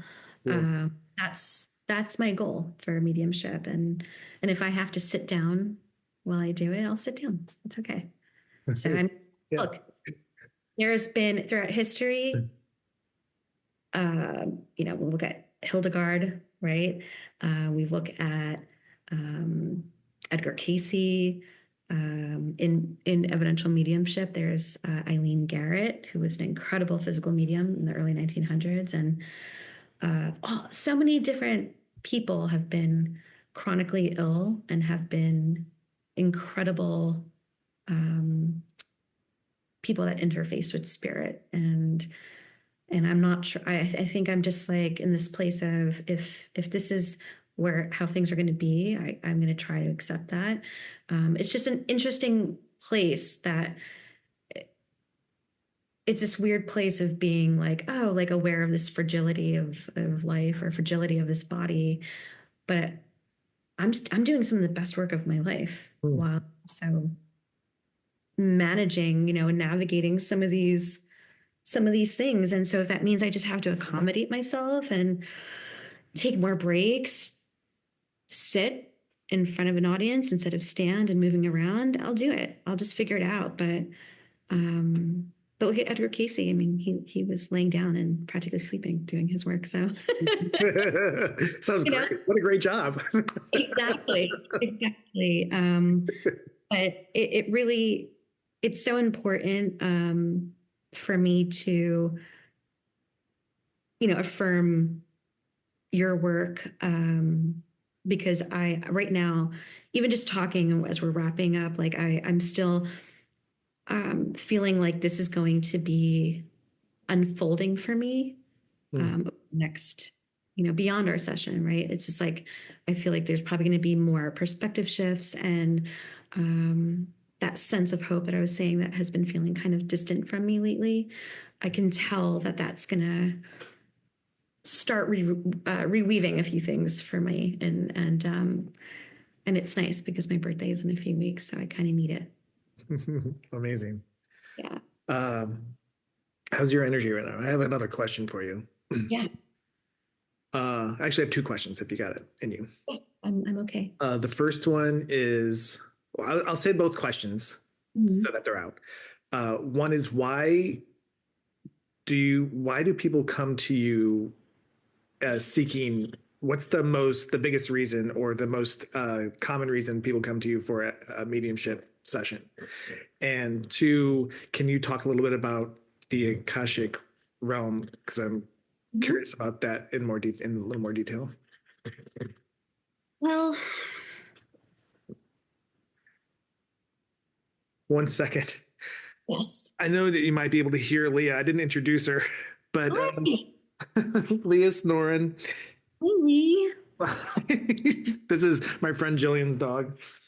You're a cutie. Just so relaxed. Yeah. I love it. Well, I think it's a few things. Sure. Is it maybe because of skill and like what I could do? And, I've been doing Akashic for almost 10 years now. And that's been kind of almost for a decade now too, like been the thing that I do the most. Because energy work in person has been like it spurts here and there, like especially because I was living in another country, so I would have to come back. So I wasn't doing energy work like full time like I was in New York a long time ago. So I have been predominantly doing Akashic with spurts of mediumship, but now obviously more focus on the mediumship, or at least them being separate now, where like maybe there's a mediumistic part of the Akashic experience where it's connecting to a loved one, but the bulk of the Akashic experience is connecting to masters, teachers, and loved ones and their higher soul selves, and looking at their life and the current incarnation's trajectory, looking at their soul's journey from that place, not this human place. So it's kind of like, yes, it's a channeling. Am I fully there when it's happening? Yes. I think people come because I'm just also willing to like, and the spirit too is willing to meet people where they are. I think that's maybe more of why people come, is because I'm helping people, I think, hold more grace for themselves and patience and understanding, while also being like, hey, good job thus far. You're still doing good. I know it's hard. Versus, because I've been in these positions before with other healers where it's like the emphasis the whole time is on like what I'm doing wrong and what I'm not seeing and what lesson I'm not integrating, and that's the work you have to do. And like, sure, is there some of that? Yeah, but it's also just being able to meet people where they are. And I think if I have to guess as to why people come to see me, I think that's part of it. And that like also I'm just like a normal person too. And like I have my water. I always am drinking a seltzer. I'm drinking share coffee at the same time. The cat comes up.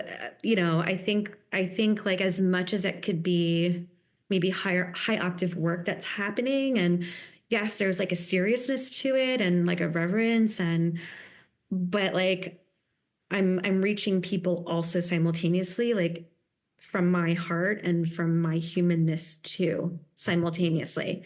And I think that's why people work with me. Yeah. And also there's something very like meat and potatoes sometimes about like my approach to work in with spirit, where like I try to like make it not as complicated. Um, with that said, even though privately, like in my own,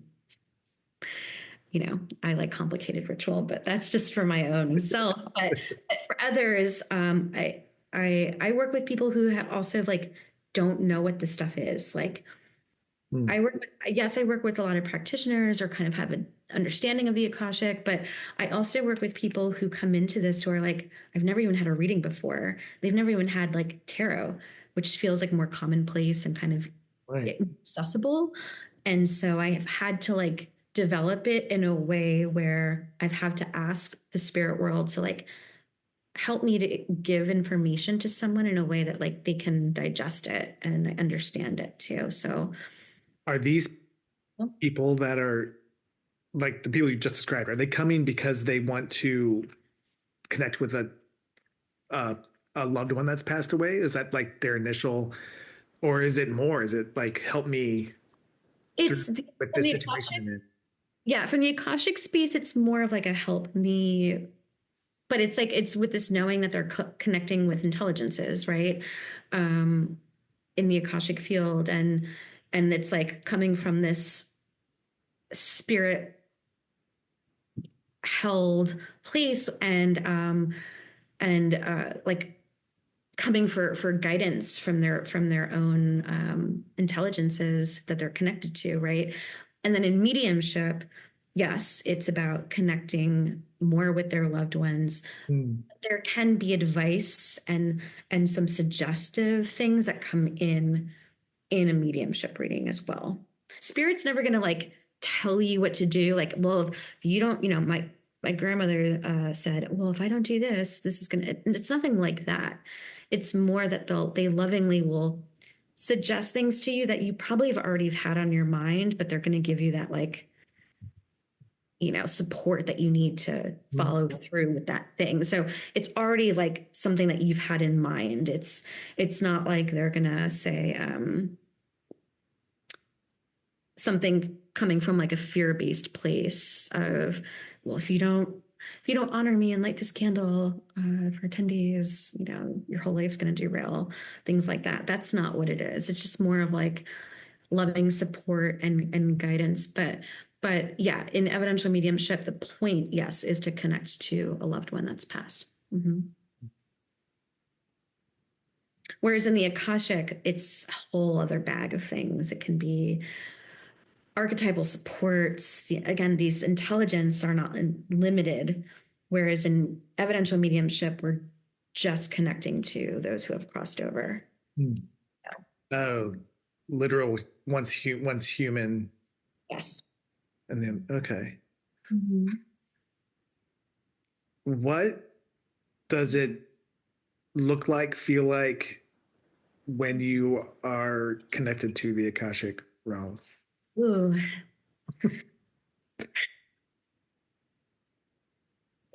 there's two answers to this. There is the felt sense of being in the Akashic space. And again, it's not somewhere else. It's more that I'm tuning into that energy that's really all around us. So it's not like a place, because it's oftentimes referenced as like the Akashic records of the Hall of Records. It's like this, we're not going to like a place. Uh-huh. We're traveling interdimensionally to a place. We're connecting to something that we're all connected to and anchored into what they have told me is the Akashic heart flame. So very similar to the imagery of when we see like the images of Christ or the Divine Mother with the Sacred Heart. It's very similar. There's like this Akashic heart flame. And so I've been told that we're anchored into the Akashic field through our hearts, right? But really the Akashic field is the quantum field. It's just a different wording. So we're interacting, connected to the quantum field at all times. And that's also the field that we're working in, right? When we're doing remote healing, it's actually the field of everything. It's this interconnected web. But when I personally bring my attention through the opening prayer process to make this more direct connection to the Akashic field, it's really just I'm attuning myself to that specific energy when I'm doing it, just by doing this opening prayer process, which now over time, I don't really need to do it, but I do it because I think people like it. So, but I don't really need to do this whole thing. I could just kind of stop and just bring my attention and awareness to it again because of the neuroplasticity of doing this for so long. So what I feel is a shift in temperature around my body. So my arms won't or hands won't be cold, but I can feel this coldness around me and in my legs. And there is a trance experience that's happening as well. People have said that like when I'm doing Akashic or I connect into the Akashic field that like my eyes look different. I used to have a physiological reaction to the Akashic field in the beginning when I used to do the first few years where my eyes would tear. Sometimes there's yawning that happens when I do the Akashic prayer process. And I tell people that that's part of it, is part of like clearing my field and clearing my energy to be able to then communicate the work. What's else is really interesting is there's commonalities with everyone when I connect in at first. That's my own experience that I feel like, okay, this is what I'm doing. I'm going into the Akashic field and doing Akashic reading. But there's something else that's happening too, is when I'm connecting into someone's own individual divine spark, their own divinity connectivity to the Akashic, their own microcosmic part of the Akashic field, there is something about that energy that's very specific to them. So, for instance, there's been times where I've connected into someone's field where I feel like I'm literally being lifted out of my body to meet where they are on this Akashic level. And I've been like, wow. And I'll say to them, do you feel like you walk between worlds? Like you're a daydreamer? Are you psychic? Or right off the bat, are you mediumistic? And they'll say something like, oh yeah, I'm very sensitive or whatever. And I can feel that because it feels a certain way. So it's almost like I start to develop like a symbology around those feelings. So then when I connect in with someone, I'm like, this feeling, they're fast. They process fast. My heart rate's going faster. I'm talking faster. It's like there is the process of connecting to these Akashic intelligences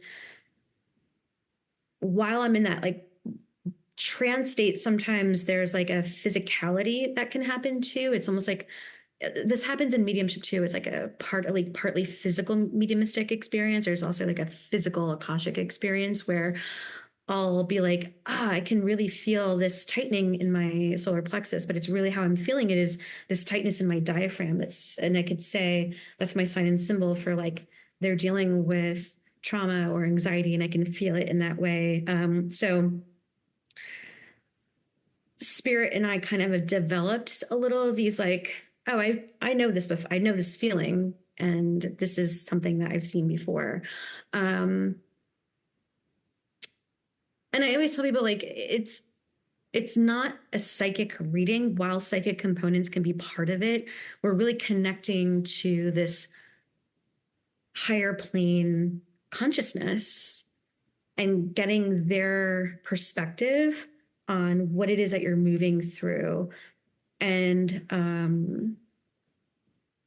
sometimes as that information is coming in, there's that human part of me that maybe wants to like push back and be like, oh, I don't know how I would handle hearing something like that, or like how would I take. And And that's when I have to go, Shan, move. Like, because the minute you try to start to analyze what's coming in, that's how you're dropping out of that alpha theta brainwave state, that trance state that you need to be in to interface with spirit. And you're in this, you go into beta. So it's very similar experience in that Akashic state. I just have to stay in this like receptive building that happens versus me trying to like figure it out all the time. And I know that can sound interesting because it's like, well, I'm building this bank of symbols, but it's because I've felt it and I just say the thing versus trying to analyze what it is, right? So for me, working with the Akashic, because I'm not using tarot, and again, I love tarot, and I'm not saying like, but I don't have anything else to fall back on in a way. Do you see what I mean? Like I don't have the key of the tarot to kind of fall back on. Like, it's just, I'm literally going, hi, how are you? Can I have your name, your birthday? And I'm just going to give you my spiel. We're going to connect to this Akashic field of energy. These intelligences, your higher soul self, masters, teachers, and loved ones are going to come in. And the first 10, 20 minutes, maybe half an hour, I never know, it's going to be a collective channeled portion. Stop me at any time if you're unsure or unclear about anything, don't worry. But it's this, what I call the free form. The free form, I never know what's going to happen. I don't know what they're going to say. It's again, 10 minutes, 20 minutes, a half an hour. And then let's go into any specific questions that you may have that you want to pose to the Akashic field. So there's time for like a Q&A too. But again, I kind of go into it blindly because I don't know these people, or they were referred to me, or even people that I've been working with for years, but there needs to be time in between. So I don't see people like, it's only 6 months to a year, because we have to allow things to change or else the messages are going to be the same.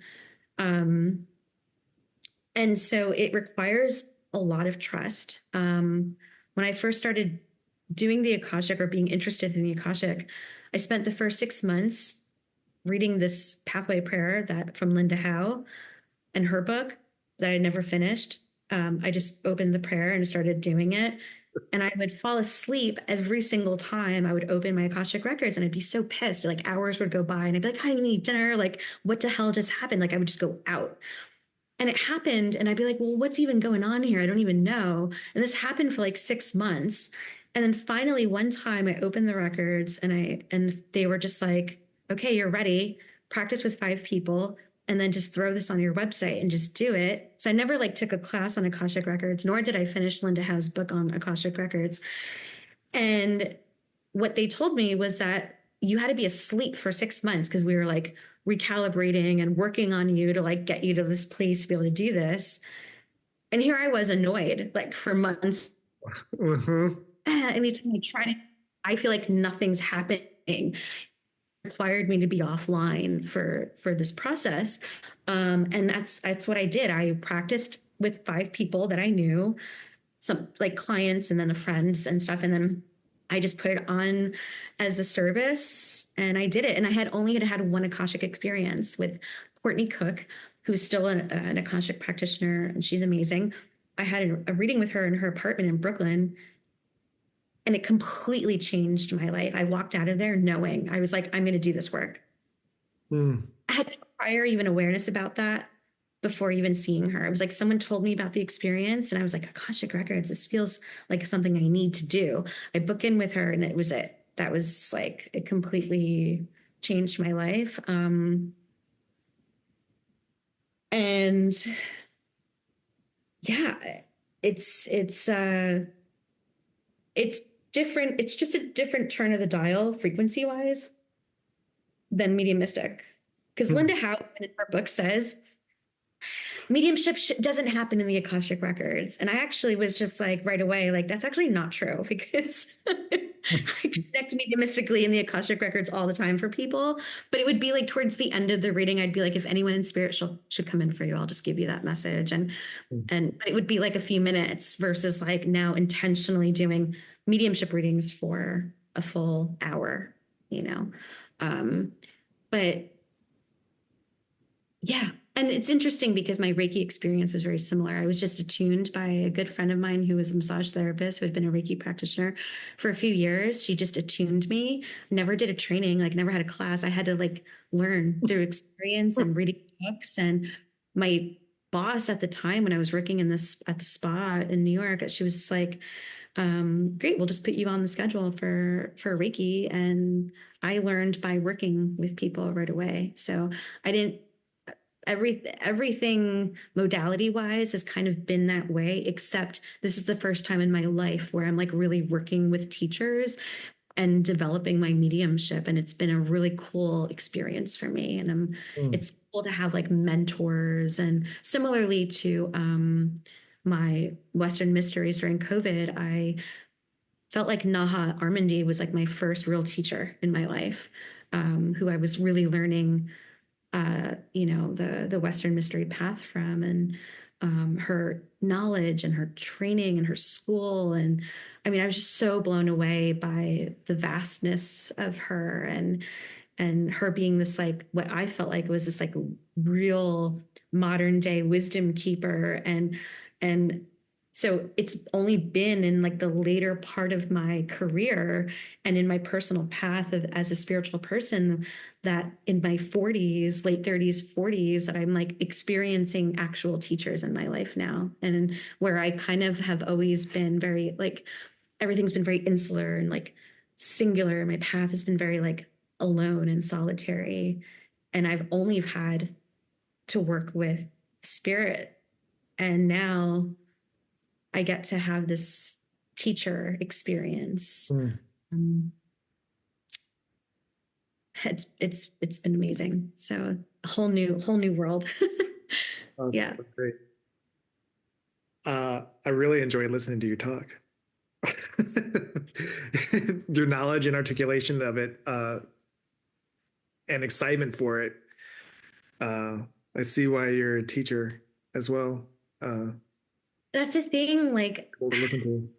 I live and breathe the things that I do, and maybe that's, I guess, to go back to your question, because I don't really ask myself this, so it's kind of like surprise, like it was a surprise question for me. I think because, you know, given my life circumstances,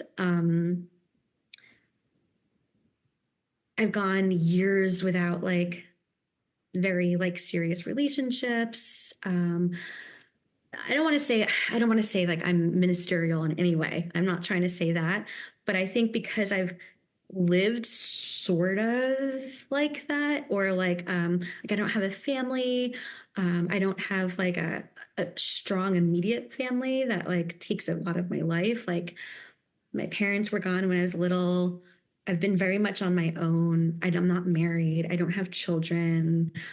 So like there's so much more room in my life, and I don't have partnership right so it's like I have so much of my time to devote to my work, which is really the entirety of my life. And so because there's no separation between like my life and like I don't like share a life with someone and then like I just do this thing as a job. Like this is my life. And so because my spirit work is so all encompassing, it's allowed me to like develop as a teacher, all these years and pull from experience because I do this work full time. Like I know a lot of healers who have other backgrounds, they've come from other skill sets and careers. They've had this whole other life before doing this. And that has not been my experience. And in some ways, do I sometimes, especially in the last few years, because being an entrepreneur and having a business, and it doesn't matter what sector and industry it is hard. But as a spiritual practitioner, it is hard. And there are times where people book in a reading and I don't have anything maybe for like 3 or 4 days, nothing's coming in. And that money is going right towards like getting groceries because like I don't have anything else. I don't have any other really a skill. So because of that, this is my life. And I think going back to that question that you asked me, like, why do people come to you? I never thought of it this way, but I think maybe that's why, is because this isn't like an adjacent thing or like a fun thing, or like, I don't think of this as like so much as a business. It's just more of like, this is my daily life. And I think that's why. Cool. Yeah. Great. Ugh. Well, thank you. When we first, thank you so much for coming in. When we first sat down to talk and started the episode, I just felt a charge in the air, and I just dropped in immediately to this space, and it felt really good. And it's so good to be back doing the podcast, but to have this experience as my first one in a while just reminded me how much I love doing this and hearing people talk about their experiences in life, especially regarding healing and their work, really jazzes me up. And getting to know you more through this process has been really meaningful to me. And I thank you so much for joining me. Thank you so much. I've been also like in this weird metamorphosis of like not knowing how to show up online for the last few years. I used to be so much more, I guess maybe during the COVID era or before that, even just I had more of like an online persona, I guess, or like I was more active and putting myself out there. And, going through these like midlife, technically it's pre midlife transits of like Pluto square Pluto, Neptune square Neptune, of like, I don't know who I am. I don't even know if I believe in this work anymore. I mean, that was happening to me in the last few years while simultaneously doing it. So I know that sounds bizarre, but it was like living with these like Neptunian glasses for like a few years of like trying to figure out what's real, what's not. Do I believe in this? What am I? What am I doing? Like, and because of all of that stuff, and then also like my health stuff and just leaving Mexico, I just have not been. I post things personal, but not. I don't like haven't talked about this stuff or like my journey or what's been going on with me, as you know. So there was a slight hesitance in the beginning when you emailed me, and it was just because of my fear of like people haven't seen me in a long time in this way. I think like I haven't even done a podcast in a few years. I haven't lately. I kind of like only post when I have something going on, like a class or an event, and I just haven't been as communicative about like what I'm really passionate about or like what my life is like. And so I was a little like, oh, I don't know if I'm ready to do this right now, and maybe this is part of like the whole rebrand thing, whatever that means. But thank you. Cause I was like a little fearful about it, and happy I did. I was a little nervous in the beginning. I was like, all right, you could do this. So I appreciate this, and I appreciate the space that you've given me and the healing that you've given me. There was definitely a marked shift for me before and after. Oh, awesome. Okay, that's one of the. Thank you for saying that. It's one of the reasons why I like this particular setup of the podcast, is for people to witness shifts that happen. Yeah. Due to the healing energy work or whatever healing they choose to do in their life, there is going to be a shift. Is there any, if someone wanted to come to you for a reading or a mediumship, how can they find you? Radicalreiki.com to book in. But any questions or, I don't mind. On Instagram, my handle is at Radical Reiki on Instagram. And that's just mostly as far as like social media where I exist the most. Or through email, radicalreikinyc@gmail.com. Yeah, and then there's the website is an online booking system. So, excuse Excuse me. Awesome. Thank you. And so let's see. To those that are watching, as well, I've started this new weekly online Zoom room called A Little Room, where each week we focus on a new emotion. So every week we do a deep dive exploration of a new emotion so that we can hopefully lovingly extend our capacity to be with that emotion. So if you're interested in that, you can find that on my website at alittleroomforhealing.com in the events page. I love that. Yeah, I just started. I just finally got through the fear of working through the fear of like putting myself out there in that way, and now I'm doing it. Yeah, and first one's this Tuesday, which will have been passed by the time this airs. So, and also to all of those watching, I invite you to make a little room for healing in your lives. And I will, well, hold on. Have we closed here, Shannon? I want to make sure that there's nothing else to say. If you have anything else you'd like to say. I just wanted to say it's just been really cool to witness your journey for the last decade. Your life with like the plant medicine and your healing and what you've shared too, and the work that you're doing to facilitate with other people and their healing journey. So, which is like a whole nother subject, because I don't know if I really love the wording around healing journey, but you know what I mean. But it's been super cool for me also to see that. I love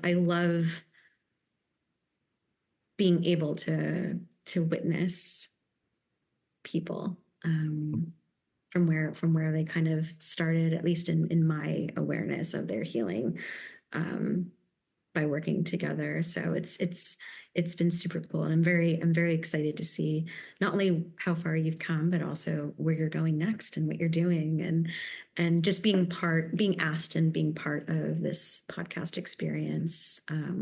It's been great. So thank you so much. Wow. Well, thank you so much for that.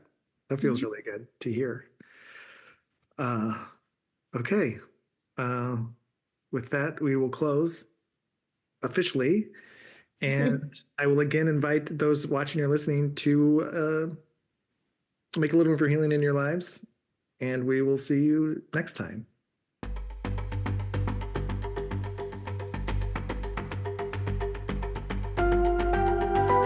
Thanks for making a little room for my podcast. I'd love to be a part of your journey too. Follow me on Instagram at A Little Room for Healing for news, updates, offerings, and connection. To book a session with me, go to www.alittleroomforhealing.com. If you'd like to support the podcast, follow the link at the bottom of the episode description. Have a beautiful day.